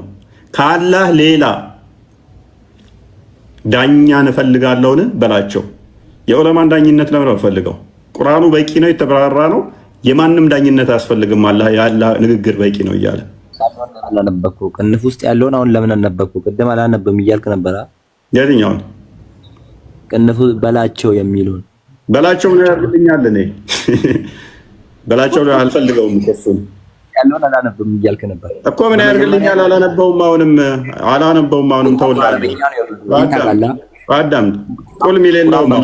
ቆይ አዳምጥ። እሺ በምንም ይምጣ በጂንኛም ይምጣ ነው አገባኝ። እኔ እርሱ ያ መጽሐፉን የተብራራ ሆኖ ወደ እናንተ ያወረደ ሲሆን ካላህ ሌላ ዳኛን እፈልጋለሁን? እነዚያም መጽሐፉን የሰጠናቸው እርሱ ከጌታ ዘንድ በእውነት የተወረደ መሆኑን ያውቃሉ። ከተጠራጣሪዎችም አትሁኑ። ካላህ ሌላ ዳኛ አያስፈልግም እያለ ነው ቁርአኑ። የዑለሞች የሼኮች የቅበት ጥርሴ ብትል ቁርአን ጋር ነው ትጋጨው። ስለዚህ እኮ ተስፊር አይገናኝም። ኡፈይ እኮ ተስፊር አይገናኝም። ኢምራን አዳምጥ ማለት እየሰማህ አንተ አንድ እኮ ጥያቄ መጠየቅ ብቻ አዳምጥ። መልሱም አትፈልግ ከሆነ ጥያቄ አለመጠየቅ ነው። ቁርአኑ የተብራራ ነው አይደለም? እሺ ቁርአኑ የተብራራ ነው። ቁርአኑ ያብራራው ማለት ነው። በአረበኛ ወደ አማርኛ ቀየረው ማለት ነው። ኦኬ ማንም የቀየረው ምን አገባኝ? የሰው ልጅ ነው የቀየረው። እኔ ዝንጀሮ ቀየረው አይደለም። አረበኛ አትችልም አንተ አሁን ተወረጋ ብታነበው አሁን ችግር የለውም። የኔ ያለመቻሌ ያሌለን ነገር አለ ብትል አያደርግህም። ይችላል እኮ መጠየቅ አለብህ አንተ። ማውራት ብቻ ሳይሆን እኛም መመለስ አለብን። እሺ ገባ? አሁን ሚዛናዊ እንዲሆን እኛም መመለስ አለብን። እኔ አንድ ጥቅስ ስጠኝ ዑለሞች የሚል ከቁርአን ላይ ስጠኝ። እሺ ዑለሞች ያብራሩት የሚል ያልተብራራው ነው። በመጀመሪያ እሺ አንድ ጥያቄ ምጠይቅህን ትመልስልህ ነው። እሱን እየፈለግኩ ነው። አንዴ ቆይ ከኢምራን ፈልግ ኢምራን ይቀጥል። ቆይ እንጨርስና አንዴ ቆይ ቅድም ማለት ነው ኢስራ ላይ የከፈትከውን አያ ቆይ ፈልግና አንተ ሱረቱል ኢስራ ክፈትልኝ አንተ እኮ ማለት ነው በዛ ዘመን ማለት ነው። ቆይ ሽፍት አታርግ ቶፒክ ራበት ሀቢቢ ሎጂክ ለምን ሽፍት ታደርጋለህ?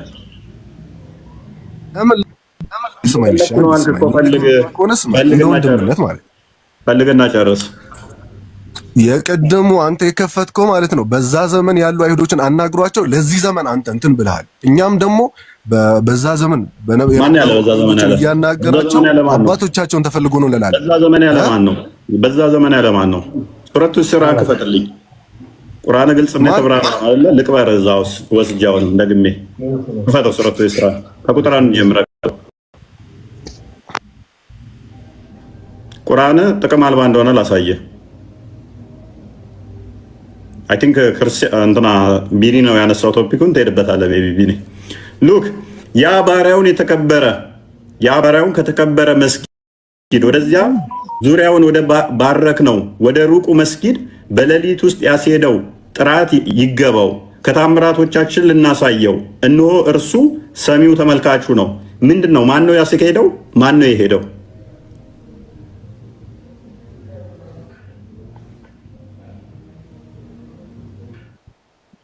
በሰማይም ሆነ መልአክና ሰይጣኑ የቀደሙን አንብብና እያንዳንዱን እየፈታን እንሄዳለን አልኩህ እኮ። ማን ነው የቀደሙን ክፈት እኮ እዛው ያልከውን ክፈት እዛው ቀደም ያልከውን ክፈት ቀደመ የቀደሙን ለነሱ የከፈከውን ክፈት አዳምጥ። እያንዳንዱን በትነን እንሄዳለን። ቁርአን ፊልዚ እንደሆነ ላሳየህ እኮ ነው። ቁጥር 4 ላይ ነው አንተ የቀደሙ ቁጥር 1 ጀመርኩልህ። ከቁጥር 1 ጀምረን ሁሉንም እናየዋለን። ማን ነው? ምንድን ነው ይሄ? ማን ነው? ስለማን ነው የምታወራው? ስለ ቁርአን። ቁርአን ነው የምታሳየን? ቁርአን ነው። እሺ ምን ሆነ? ማን ነው የተከበረው? ማን ነው ያስኬደው? ማን ነው የሄደው? ወዴት ነው የሄደው? ኬት ነው ወዴት የሄደው? ነብዩ ሰለላሁ ዐለይሂ ወሰለም ነው የሄዱት። ሻዳ ዝልሃለሁኝ ከዛ ጋነም ገባለሁኝ። ነብዩ ሰለላሁ ዐለይሂ ወሰለም ሚል እስቲ ያሳየኝ እዚህ ክፍል ላይ የሐዲስ ማጣቀሻ አለ። ሱብሃነላዚ አስራ ቢዐብዲሂ ያለው ነብዩ ሰለላሁ ዐለይሂ ወሰለም ነው። ሱራ 15 ሱራ 6 114 ሱራ 16 89 ሱራ 12 111 የታችኛውን ክፈት ቁርአን ግልጽ አይፈልግም ይላል። ቅድም አሳየውህ እኮ ግልጽ እና የተብራራውን እዚህ ጋር አሳየኝ። ማን ነው ከቁርአን ውስጥ ከ114ቱ ምዕራፍ ውስጥ ይሄንን አብራራልኝ ተፈለግ። ነብዩ ሰለላሁ ዐለይሂ ወሰለም ማለት ነብዩ ሰለላሁ ዐለይሂ ወሰለም ወማ ينطق عن الهوى ተብሏል። ከራሳቸው ስሜት አይናገሩም። ነብዩ ሰለላሁ ዐለይሂ ወሰለም የተናገሩት እንዳለ ቁርአን ኦኬ፣ ከራሱ ስሜት አይናገርም። እሺ አንተ በራስህ ይሄንን በራስህ ፈስርልኝ። ማን ነው ሸይጥ ተፈለገው? እኔም እየጠየቅኩ እኮ ነው። አጋንንት ሊሆን ይችላል። አቦ ከአንተ ጋር መከራከር መዳረቅ ነው ለካ። ለምን አይደለም? ምክንያቱም አጋንንት መሆኑን ማስረጃ አምጣ። አጋንንት መሆኑን ምክንያቱም ወደ ሩቅ አትውጡ ትላለህ፣ ራስህ ትወጣለህ አይደለ? ላሳያ አጋንንት መሆኑን ወደ ሩቅ ወደ ታች ወረድ። ቅድም እንሸውየው ወደ ሩቅ መስጊድ ሄዱ አጋንንት እንደሆኑ ላሳያ። ሱራ 72ን ክፈትልኝ ክፈትልኝ።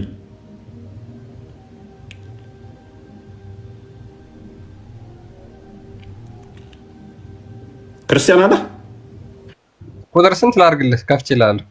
ኦኬ ቁጥር 17 አይ ቲንክ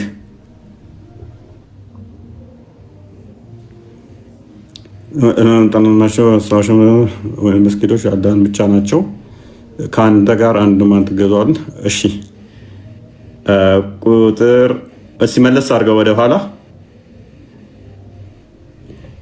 እነሆም በመንገዲቱ ላይ ቀጥታ ባሉ ኖሮ ብዙ ዝናንም ባጠንጣናቸው ነበር። ተወረደ በዳዮችንም ሙስሊሞች አለሉ።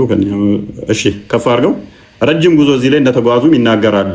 ተፍሲሩን አላስታውስም ግን እሺ ከፍ አድርገው ከፍ አድርገው ከፍ አድርገው ከፍ አድርገው ኖ ወደ 19 ወደ 18 ሎክ እሺ እነሆ መስጊዶች ያላ ብቻ ናቸው፣ ከአላህ ጋር አንድንም አትገዙ ማለትንም እነሆም ያላ ባህሪያ በቅንፍ የሚያደርጉት ቅድም እንዳልኳቸው የሚጠራው ሆኖ በተነሳ ጊዜ ድርብርብ ሲሆኑ ቀረቡ፣ ሩቅ ነበሩ፣ ወደ ቅርቡ ወደዛ ሄዱ ማለት ነው። ተፍሲር ኢብን ከሲር ይህንን ሩቅ የሚለውን በአንተ በሄድነው መሰረት ምን ይሆናል ማለት ነው?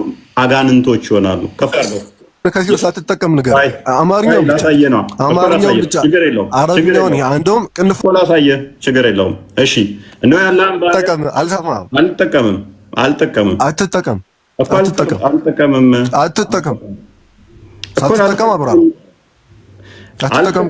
አዳምጥ፣ እሺ አዳምጥ። እነሆ መስጊዶች ያላህ ብቻ ናቸው፣ ከአላህ ጋር አንድንም አትገዙ።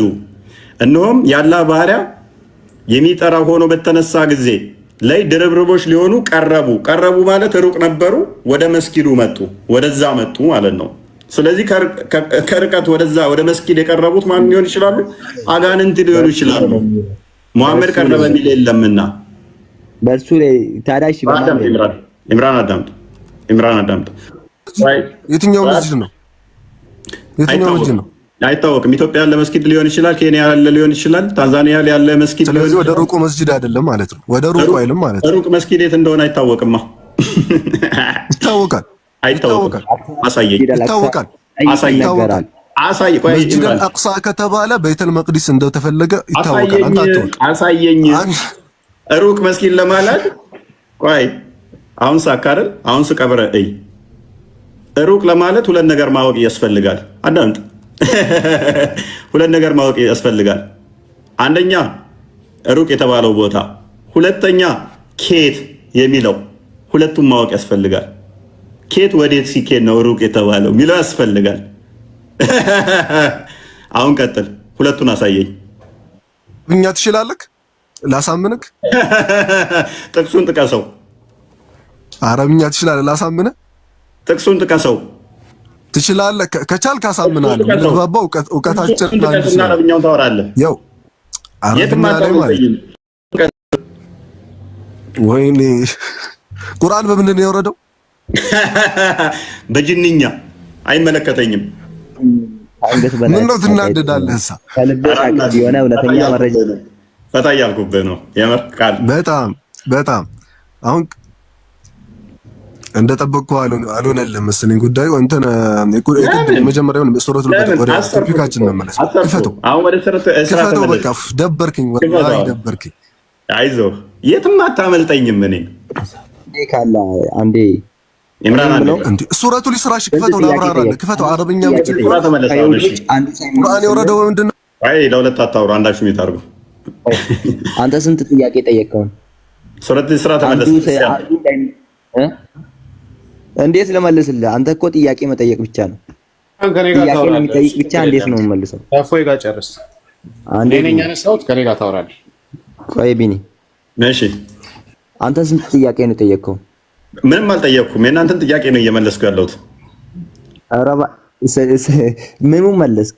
ራስህ አውርተህ ራስህ የምትመልስ ከሆነ እኔ ማውራቴ ለምን አስፈለገ? አንዴ ስማሽ፣ አሁን ማሳየት ትችላለህ። ስማሽ፣ ወደ መስጊድ የቀረቡት አጋንንት መሆናቸውን እኔ ያሳየውኝ። ሉክ ወደ መስጊድ አላሳየህም። አጋንንት መሆናቸውን አንዴ ታሳያለህ። አንተ ድጋሚ ታሳያለህ። ሩቅ መስጊድ አንተ አላሳየህም፣ እኔ ላሳይክሽ። ደስ እያለኝ እንዳለ አንተ እውቀትህን ነው ማሳይከው፣ እውቀትህን ማለት በጣም ደስ እያለኝ።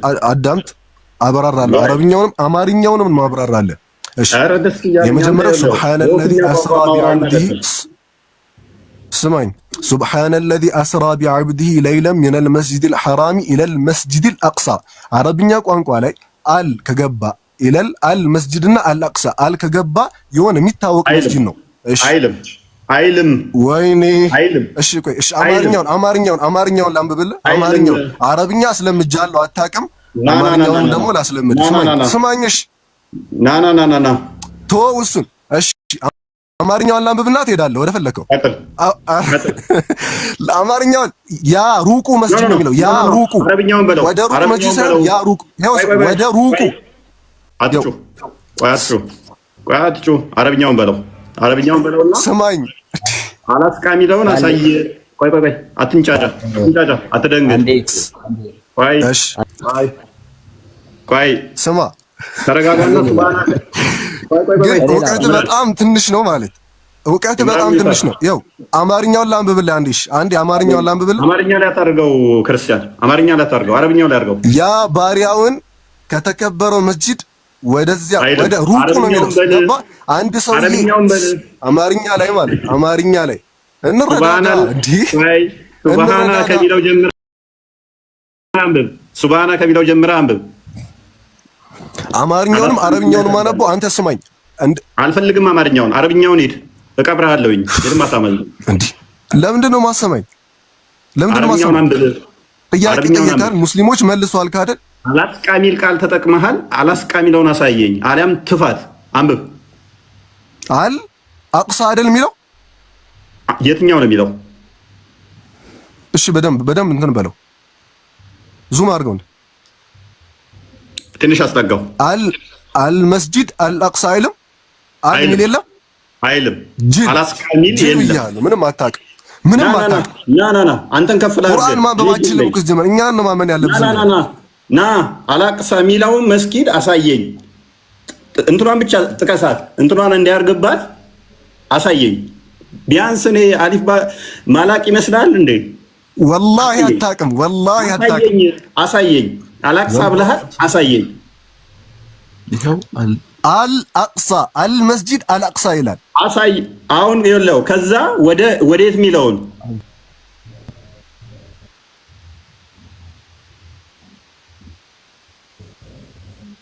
ቀጥል። ሁለቱም መስጊዶች ታጥቷቸው ቪዲዮ አልከፍትም ብሎኛል። በል ፎሎወር ትንሽ ሆኖ ይመስለኝ። ከዛ ወዴት ነው ያስኬደው የሚለው አልአቅሳ እያየሁት እኮ ነው እንጂ ትገደኛለህ። ከዛ ወዴት ኢምራን ይሄው ሙስሊሞች እዚህ ጋር አሉ። ኢምራን አለ። ኖ ካላቅሳ ወዴት? ቀጥል።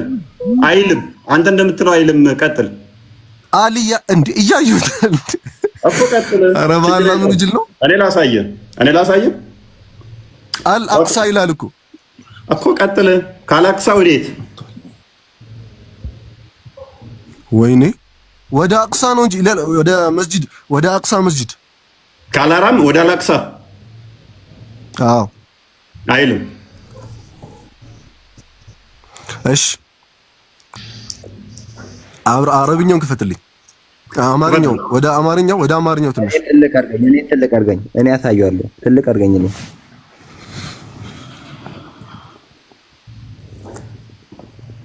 ይኸውና አላርማ። እሺ አላስቃሺ አስቃይልም እባክህ። አማርኛ መሰለን መጽሐፍ ቅዱስ ታድርገን መሰለን። አስቃይልም አቅሳበል ችግር የለውም። ተረጋጋ። አሁን አላስቃይ ነው የሚገኘው። ወላሂ በጣም ነው ብታነው ሳቺ ዝም ብለህ ታወራለህ። ኖ የነ የሚገኘው አቅሳ አልመስጂድ አልአቅሳ ነው የሚለው። የነ የሚገኘው ፍልስጤን እያለ እየነገረህ እኮ አይልም። አይደለማ ግባ ጅላት በል አይልም። አይ አቅሳ ያለው አቅሳ መስጊድስ ነው ብለህ ጎግል ሰርች አይልም። አማርኛው ክፈትልኝ። አማርኛው ክፈት እንደማይላ ያሳያል። ክፈትለት አረቦች ዘንድ እሺ፣ አንዴ ስማ። አረቦች ዘንድ አትበል።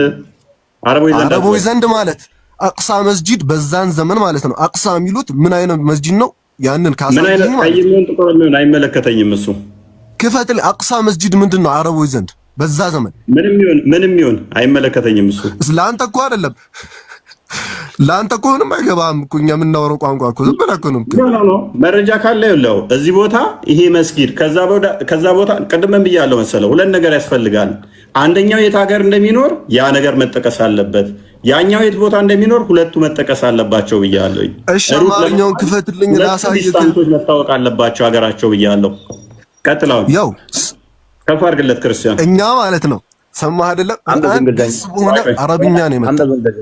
ቆይ ቀጥል። እሺ አሁን አማርኛውን አድርገለት። ፓለስቲን ብለሃል ኢምራን። በቃ መልስለት፣ አንተ መልስለት። ፓለስቲን መሆኑን አሳየን። አሁን አይ አንበበው የኔ አሳየት እንደሚገኘው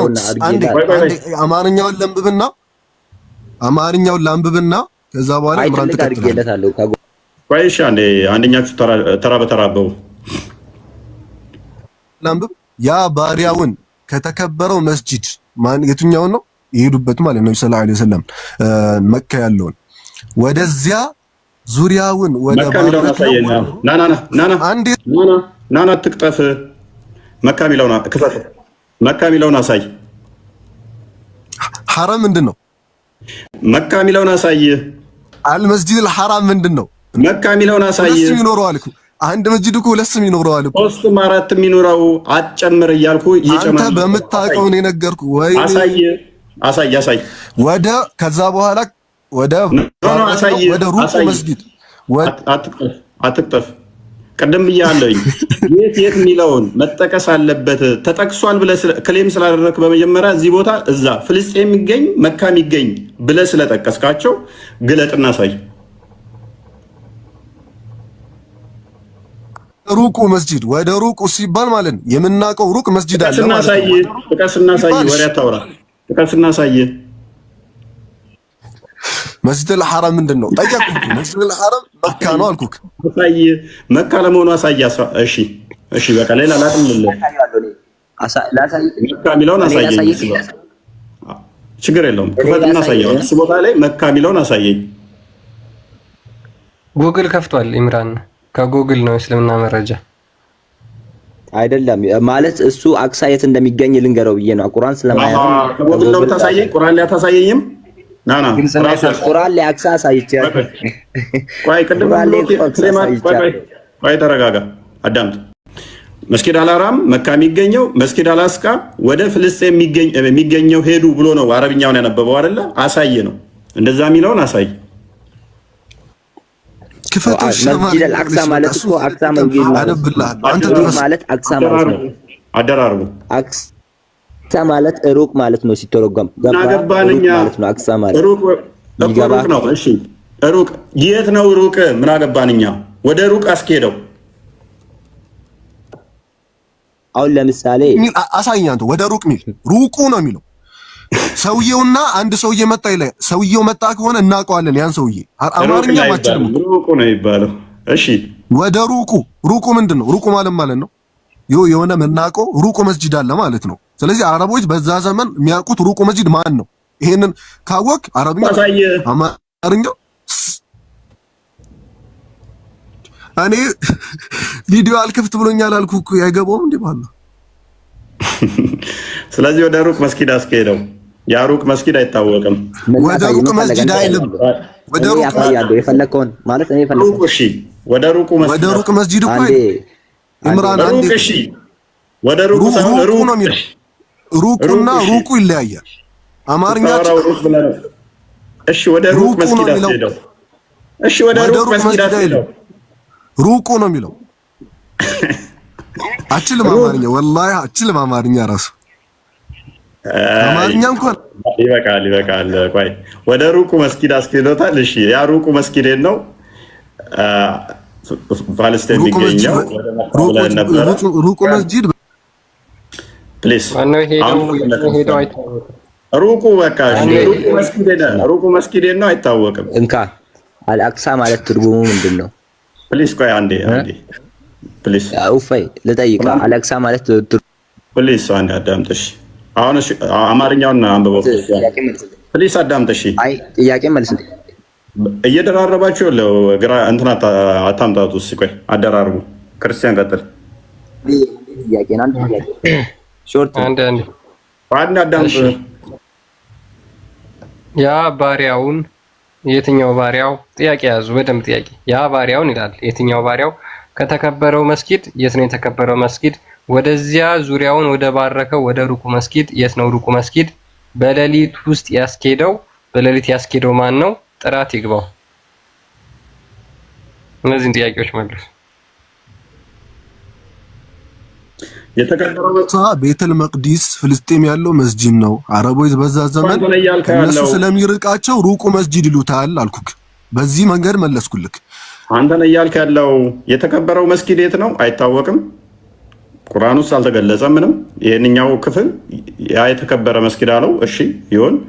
ሩቁ መስጊድ አይታወቅም እና ምን ሩቁ መስጊድ ማን ሄደው ይታወቅ ነገር አለ? እኔ ልመልስልህ።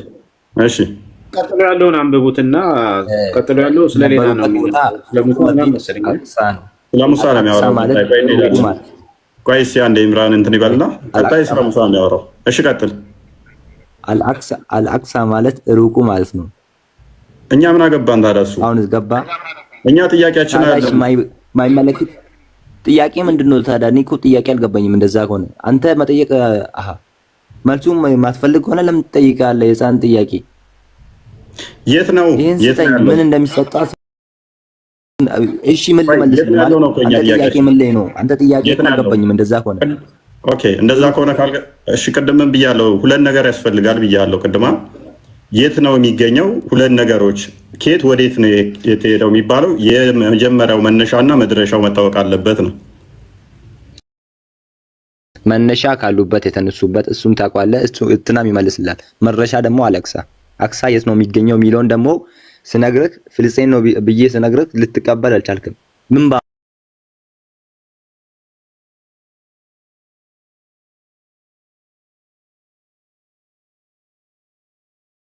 ባመጣ ነው የምትቀበለው? ንገረኝና በፈለግከው በኩል እሺ። አልቀበልም። እኮ ሩቁ ምን መስጊድ ላምጣና በምን ትቀበላለህ? ማልቀበለው ምክንያት አንተ ነህ ሩቁ መስጊድ ብለህ ፍልስጤም የሚገኘው ብለህ የተረጎምከው። አንደኛ እንዴት አልአቅሳ ማለት ቆይ መነሻውን ብለህ ደግሞ የተረጎምከው አንተ ነህ። ይሄ ሄደው የተጓዘውም ሰውዬ እኮ እኔ ሙሐመድ ነው ብዬ ገና አላምንም እኮ። አንተ ነህ ሙሐመድ ተጓዘ ብለህ የምታምነው፣ እኔ አላምንም። ምክንያቱም ስሙ ተጠቅሷል እዚህ ጋር ሙሐመድ ሄደ ይላል። እሺ በጣም ጥሩ። እኔ ሐዲስ ትቀበላለህ? የኛን ሐዲስ አትቀበልም። ግን ምክንያቱም ቁርአን ግልጽና የተብራራ ነው ስለሚል፣ ይኸውልህ ኢምራን ቁርአኑ ግልጽና የተብራራ ነው ስለሚል አልቀበልም። ማን ያብራራው? ፕሊስ ማን ያብራራው? ኢምራን ቃል ቆይ እስኪ አንዴ አትጩህ። ቆይ እኔ ላው ቁርአኑ ማለት ቀደም እኮ ጥቅሶች እየሰጠው ነበረ። ምን የሚል ካላ ሌላ ረዳትን ትፈልጋላችሁ ነው የሚለውን ሰጥቼ ነበረ። እሺ አላ ኩሊ ሐል ማለት እፎይ አንድ ጥያቄ ልጠይቅ። ቆይ አንዴ ካላ ሌላ ረዳቶችን አትፈልጉ ብሏል። አመለስ ችግር የለው መልስ ያለው አይደለም። ቆይ አዳምጥ ቆይ ኢየሱስ ጌታ ሆነ። ስለዚህ ኢየሱስ ጌታ ነው። ስለዚህ በቃ ኢየሱስ ጌታ አረከው። ቃል ምንድነው ስም እንትናት በልቆይ አይ ጌታ ሆነ። በቃ ኢየሱስ ጌታ ሆነ። ስለዚህ አሁን ተናዳ የብሽቀት እኮ አይደለም። መስማት ፈቃደኛ አይደለም ስንመልስ አይደል እንዴ? እፎይ እኔ ወላሂ በጣም ንዴት ትፈጥራለህ። ንዴት አይደለም አንተ ነው በሐሰት ተረጎምክ።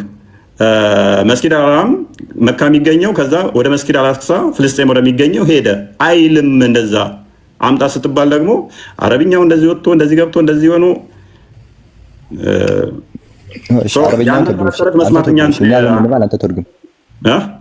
አይሻ አልአቅሳ የሚለውን አንተ ተርጉም።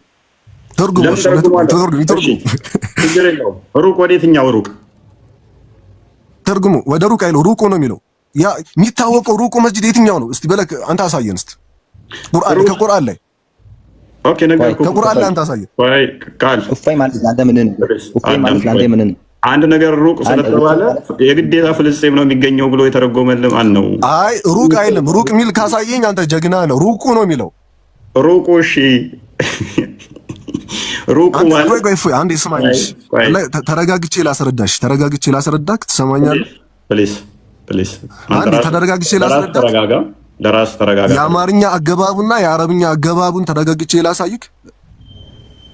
ያው አንድ ሰው መጣ ስንልና ሰውየው መጣ ሲባል ልዩነቱ ከሰሚው ዘንድ ይለያያል። ሰውየው መጣ ሲል የሆነ የሚታወቅ ሰውዬ ነው ማለት ነው። ስለዚህ እኔና አንተ ሰውየው እኮ መጣ ስልክ አንተ ታውቀዋለህ ያን ሰውዬ መጣ እንዴት ትላለህ? ወደ ሩቁ መስጂድ ሲባል ማለት ነው። በዛ ዘመን ተረት አታውራ። አሁን አላስካ ፍልስጤም ነው አልክ። አምጣ ስትባል የሚል አምጣ ስትባል ማምጣት አልቻልክም። አቅሳ በል ከሰሩን ፍልስጤም ነው የሚገኘው አልክ። አምጣ ይልም ስትባል ደግሞ ሌላ ሩቁ ነው የሚለው ሩቅ ነው የሚለው እያልክ የአማርኛ እንትን አልክ ማለት ነው። ኤኒዌይስ ፍልስጤም የሚል ሽታውም የለም፣ መካ የሚልም ሽታውም የለም፣ ሙሐመድ የሚልም ሽታውም የለም። ሚል አለ ካልክ ግን ማሳየት። ኦኬ ቀጥል።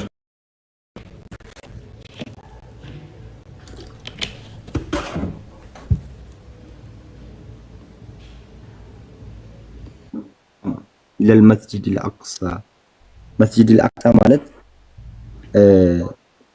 ያንተ አሁን እፎይ ማለት አንተ ስምህ ነው አይደል? እፎይ አልአቅሳ ማለት የመስጊዱ ስም ነው።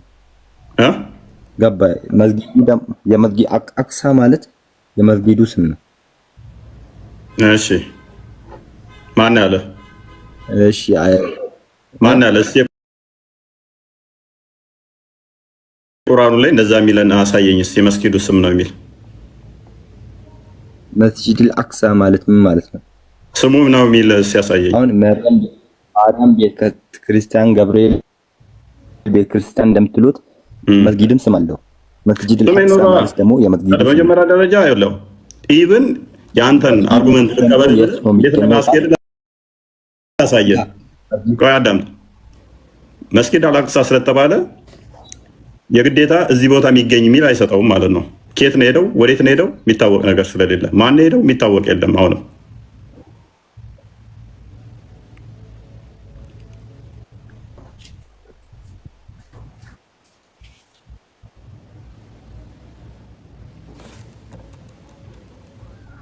ኬት ነው የሆነ ነገር ያለው እኮ ኬት ወዴት እንደሄደ ማን ሄደው አቅሳ ማለት ማን ሄደው ስም ላይ ነው የሚገኘው። ማን ሄደው አሁን መስጂድ አንዋር መስጂድ የሚባል አለ።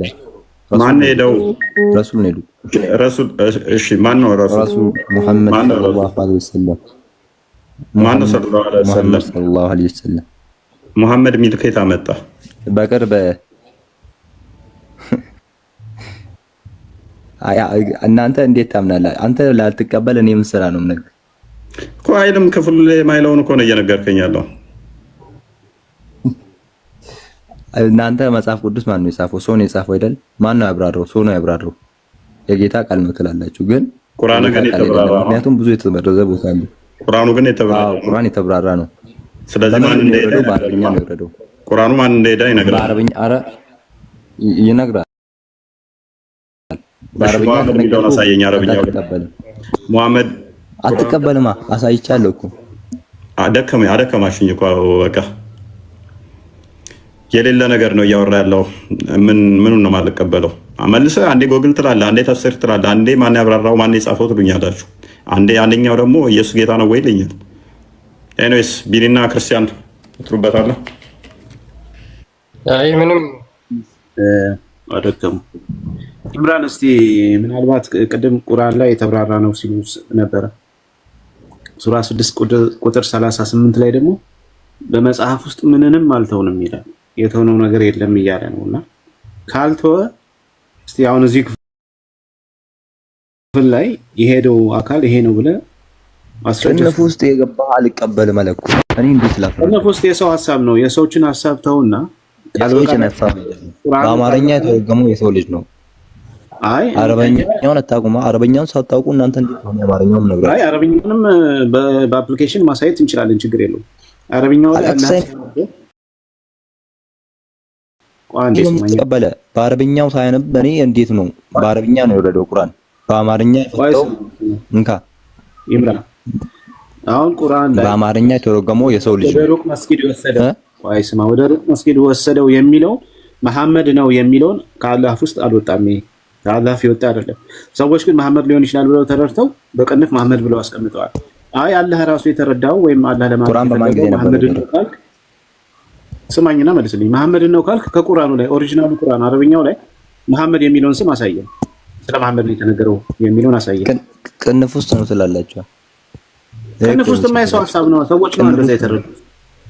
እሱ የሰዎች ሐሳብ አይደለም፣ የሰው ልጅ ነው አረበኛውን የተረጎመው። አረበኛውን ስለማትሉ እናንተ እንድታነቡት የሰው ልጅ ነው። አረበኛ ስትተረጉሙ እኮ ቃል በቃል ትተረጉማለህ እንጂ አረበኛው ላይ የሌለን ሐሳብ እየጨመርክ እኮ ትርጉም አይባልም። ይሄ ማጭበርበር ይባላል። ይሄ በቁርአን ላይ መጨመር ማጭበርበር ትርጉም አይደለም።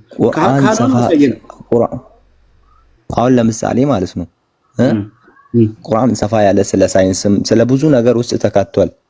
እሺ ምግብ እንደውም አንድ እንዲገባ ማለት ነው አንድ ምሳሌ አይ እንዲገባ ነው አንተ እንዲገባ አስፍቼ ነው ማተጠቀምብኝ አንዴ ቆይ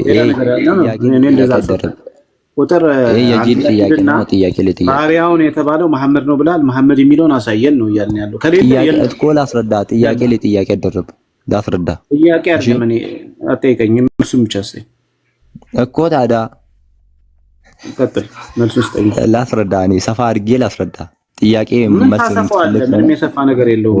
ጥያቄ ጥያቄ አደረብ ሄሎ ጥያቄ አንዱን ልመልስልህ። እኔ አልደረብኩም። አንድ ጥያቄ ነው። ሱረቱ እኮ ታዲያ ልመልስልህ። መሐመድ የሚል ባሪያውን የተባለው ባሪያውን የሚለው መሐመድ ነው ብላችሁ ተርጉማችኋል። ኬታ እናንተ ተርጉማችሁ እኮ ልመልስልህ። መልስ። እሺ ግን ሰፋ አድርጌ እንድመልስልህ ጊዜ ይስጠኝ። እሺ አታርዝመው፣ መልስ። በመጀመሪያ አንዱ ሰውዬ መጣና ማለት ነው በታሪክ ነው የምነግርህ። እናንተ ብዙ ነገር ቁርአን ውስጥ ተጽፏል ትላላችሁ፣ እሱም እንደናንተው ካፊር ነው ማለት ነው። እና ብዙ ነገር ቁርአን ውስጥ ከተጻፈ ዳቦ አሰራር የታል ቁርአን ውስጥ ተጽፏል ብሎ ጠየቀ። ከዛ ቁርአን ውስጥ ተጽፏል። ለዚህ ማመድ ስም እንደ ዳቦ አሰራር ተጻፈ። አስጨርሰኝ ከዛ የታል ቁርአን ውስጥ ምናምን ሲለው ይቅራ አንብብ የሚል አለ ቁርአን ውስጥ አለ። አንብብና ትደርስበታል ዳቦ አሰራር ለማለት ፈልገው ነው። እና ቁርአን ሰፋ አድርጎ ነው የተተረጎመው። ሙሐመድ የሚለው ቅንፍ የገባበት ማለት ነው። በዛን ጊዜ ሱረቱል ሙሐመድ ራሱ ስላለ እኮ በቂ ነው። ሱረቱል ሙሐመድ እኮ የሙሐመድ እንደሆነ እሺ፣ ከሙሐመድ ሌላ ማን ነው? እሺ እፎይ ነው የዳቦ አሰራር ነው ሰማይ የመጣው ቢኒ የዳቦ አሰራር ከዛ ቁርአን ውስጥ አገኘ? ምንም አላገኘም። እንደዛው ማለት እኮ አላገኘም። ግን ደግሞ አንብብ የሚል አገኘ። ገባ የሙሐመድ ምዕራፍ አለ። ስለዚህ ቁርአን ሙሐመድ ላይ ወጥቷል ነው እኮ በሙሐመድ ስም ወረደ ብታውቅ ኖሮ ታዲያ በእፎይ ስም ነው የወረደው። በጅኒ ስም ወርዷል። ስለዚህ ጅኒዎችም ብለው ሄደዋል። ቀደም ያልኩ ለዚህ ነው። በጅኒ ስም አይባልም። ስለ ጅኒ የሚያወራ ነው። ስለ ሙሐመድ የሚያወራም ስለ ጅኒ የሚያወራም ወርዷል። ስለ ሙሐመድ የሚያወራውን እንደዚህ ተመሳሳይ ነው ሎጂኩ። አይ ትንሽ እውቀት በጅኒ ይሰራል። ኢምራን አሁን ስለዚህ እንት እንደወጣ አልተመለስክም። ሁለተኛ ክፍል ላይ ትንሽ አንብቦ ይቀራል። አማርኛውን ራሱ ሌላ ሰው ነው የሚያነብልህ እና ትንሽ ይቀራል። እሺ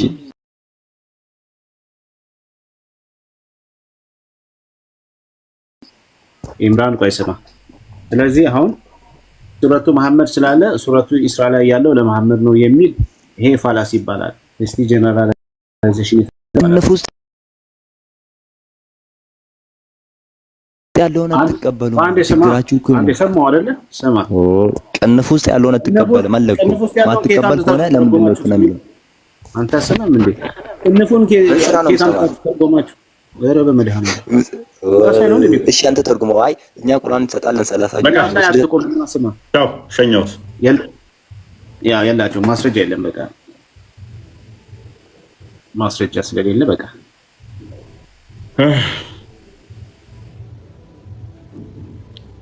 ያ አይበቃንም። በቃናል። በነገራችን ላይ ተመልከቱ እንግዲህ ቁርአን ምን ያህል መልስ እንደሌለው ማረጋገጥ የምትችሉት በምን እንደሆነ ታውቃላችሁ? አሁን ይሄንን አንብቡት። እኔ ከፈትኩላችሁ የቁርአን አንቀጽ ሱራ 27 ቁጥር 75 ላይ ነው ያለውና በሰማይና በምድር ውስጥ ምንም የተደበቀ ነገር የለም። አይስ በሰማይና በምድር ውስጥ ምንም የተደበቀ ነገር የለም ገላጭ በሆነው መጽሐፍ ውስጥ ያለ ቢሆን እንጂ ይላል። ስለዚህ ምንም ነገር ከቁርአን ሲጠየቁ መመለስ አለባቸው ማለት ነው። በሙስሊሞች በቀን 5 ጊዜ ምናምን የሚሰግዱበት ምክንያት ሙሐመድ ወደ ሰማይ ሄዶ ከሙሳ ጋር ተነጋግሮ ጸሎት አስቀርቶልናል ምናምን ብለው የሚያምኑት ቁርአን ውስጥ የለም። ከዛ ማን ነው የሄደው ወደ ተከበረው ቦታ ወደ ተከበረው መስጊድ ከየት ወደ የት ነው የሄደው ብለን ስንጠይቃቸው መልስ የለውም። በተቃራኒው ደግሞ ምንም በሰማይና በምድር ውስጥ የቀረ ነገር የለም ቁርአን ውስጥ ያለ ቢሆን እንጂ ብሎ ይናገራል። ያ ባሪያ የተባለው እዚህ ጋር ማን ነው? መልስ የላቸው።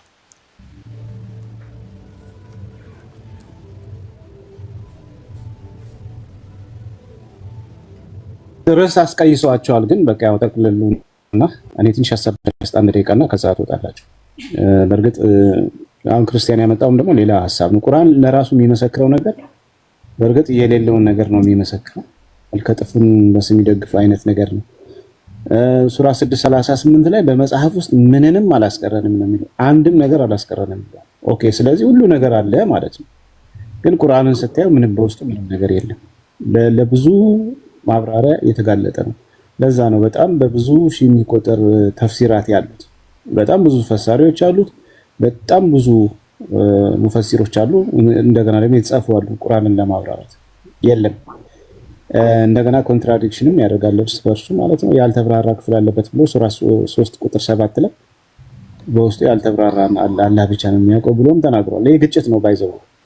ከዛ በተረፈ ግን እናንተ ያነሳችሁት ላይ አይሁዳውያን ላይ እዛ ላይ እነሱ ካልተገደሉ እነሱ ካላለቁ ድንጋይ ሁሉ እስኪመሰክርባቸው ዛፍ ጀርባ ሁሉ ቢደበቁ እስኪመሰክርባቸው የሚለው ክፍል ላይ በሚገርም ሁኔታ ለእነሱ ብቻም ሳይሆን ለሌሎችም ተነግሯል። ባይዘው ለቱርኮች ተነግሯል። ከቱርኮች ጋር እስካልተዋጋችሁ ወይም ደግሞ ከነሱ ጋር ጦርነት እስከንትን ጋር እስካላላችሁ ቂያማ አይመጣም ተብሎ ተነግሯል። ባይዘው አይ ዶንት ኖ እሱ ራሱ ለምንድን ነው የሚለው እኔ ጥያቄ ስላለብኝ ሙስሊሞች እንዲመልሱ ጠይቄያለሁ ከዚህ በፊት።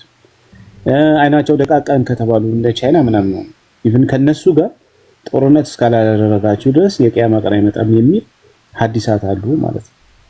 እና ቅድምም ሲሉ ነበረ ነብያችን እኮ ይሄን ምንድነው የሚያሳየው ስለሚያውቁ እኮ ነው፣ ትንቢት ነው ስለዚህ ይኸው እያየን ነው አሉ። ይሄ ትንቢት አይደለም። አንድን ሰው ተነስተህ እኮ ከእሱ ጋር ተዋግተህ እንትን ካላልክ በስተቀር ትጠፋለህ ወይም ያጠፋል ወይም ደግሞ እንደዚህ አይነት ነገር አይመጣም ካልክ እኮ ጦርነት ነው እያወጅክ ያለው። ይሄ ትንቢት ሳይሆን በሰዎች ላይ ጄኖሳይድ ነው የተናገረው መሐመድ። ያ ጄኖሳይድን የተቀበሉ ሰዎች ደግሞ እውነት መስሏቸው እስራኤል ካልጠፉ ቅያማ አይመጣም ብለው ከእስራኤል ጋር እየተዋጉ ነው። አሁን ይሄ እንደ ትንቢት አይደለም ማየት ያለባችሁ ሙስሊሞች። ይሄ እንደ ሄት ስፒች ወይም ደግሞ ጥላቻ እንደዛ ነው። መሐመድ ከመጀመሪያው ጀምሮ በአይሁድና በክርስቲያኖች ላይ ጥላቻ ነበረው፣ በተለይ አይሁዶች ላይ።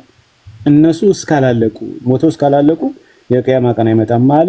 ያን ተረት ይዛችሁ እናንተ ደግሞ ያን ለመፈጸም እየተዋጋችሁ ነው እንጂ ይሄ ትንቢት አይደለም። አንደኛ ትንቢት ሊሆን ስለማይችል ማለት ነው። ከዛ በተረፈ ቁርአን ላይ ቅድም እንዳሳየሁት ደግሞ ቁርአን ላይ ድሉ የመጨረሻ የራሱ ቁርአን እንደሚለው አላህ እንደሚለው የእስራኤል ነው ይላል። በዓለማት ላይ አብልጫችኋለሁ ይላል። መጨረሻ ላይ እናንተ ታሸንፋላችሁ፣ በልጅና በገንዘብ ባርካችኋለሁ ብሎ ተናግሯል። በቅንፍ የገባው በአባቶቻችሁ ጊዜ ምናምን የሚለው ቁርአንን የመበረዙ አንዱ ሂደት ነው። ረጅም ነው የገባው ባይዘው ቁርአኑ የማይለውን አላህ የማይናገረው ሙስሊሞች ቁርአን እንዲናገርላቸው የሚፈልጉትን ነገር ይጨምሩና ያናግሩታል። ባይዘው በተለይ ደግሞ አረብኛ ለማይችሉ ሌላውን ማህበረሰብ ለማታለል ቁርአን ላይ በቅንፍ እያስገቡ ቴዎሎጂ ይሰራሉ። ባይዘው ቴዎሎጂ ነው የሚሰሩት። አሁን ይሄ ቴዎሎጂ ነው፣ በዛ ጊዜ ነው እንጂ በዚህ ጊዜ አይደለም ብሎ ሰው እንዲገነዘብ እና ከጦርነት ወደ ኋላ እንዳይሸሽ ይሄው ይሄ እኮ በፊት የተደረገ ነው አሁን ለአሁን አይደለም ብለው እንዲያስቡ ማንበብ የማይችሉትን አረብኛውን እየሸወዱ በቅንፍ እያስገቡ እንደዚህ ለማዋሸት ይሞክራሉ። ይሄ ቴዎሎጂ መስራት ማለት ነው። እንዴት እንደዚህ ይደረጋል? እና እንደዚህ አይነት ነገር ያደርጋሉ። በዛ በተረፈ በጣም አሪፍ ነበረ። ድጋሚ መልካም አዲስ ዓመት ብያለሁ ለሁላችሁ። ቴንክ ዩ። ኦልራይት እሺ። መስቀል ላይ የሚተፉ አይሁዶችን ለሙስሊም ጠል ብለህ ደገፍክ ነው። ስለዚህ መስቀል ላይ ስለተፉ እነሱን መደገፍ የለብም የሚል አይነት ፐርሚሽን ነው። እንደዛ አይነት ሀሳብ ነው። እንደዛ አይነት አቋም ነው።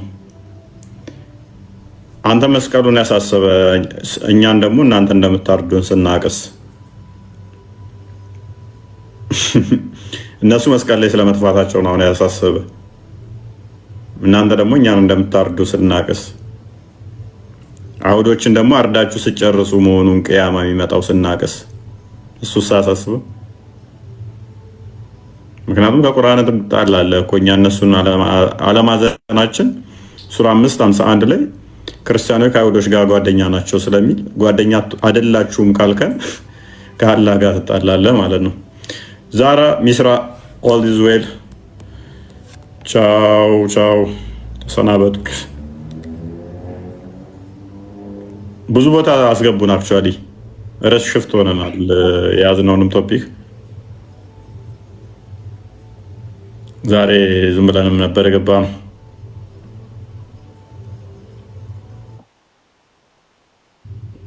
ሰላም ብያለሁ። እንኳን አደረሳችሁ። መልካም አውደ ዓመት ይሁንላችሁ። ቻው። አሜን ለሁላችሁ።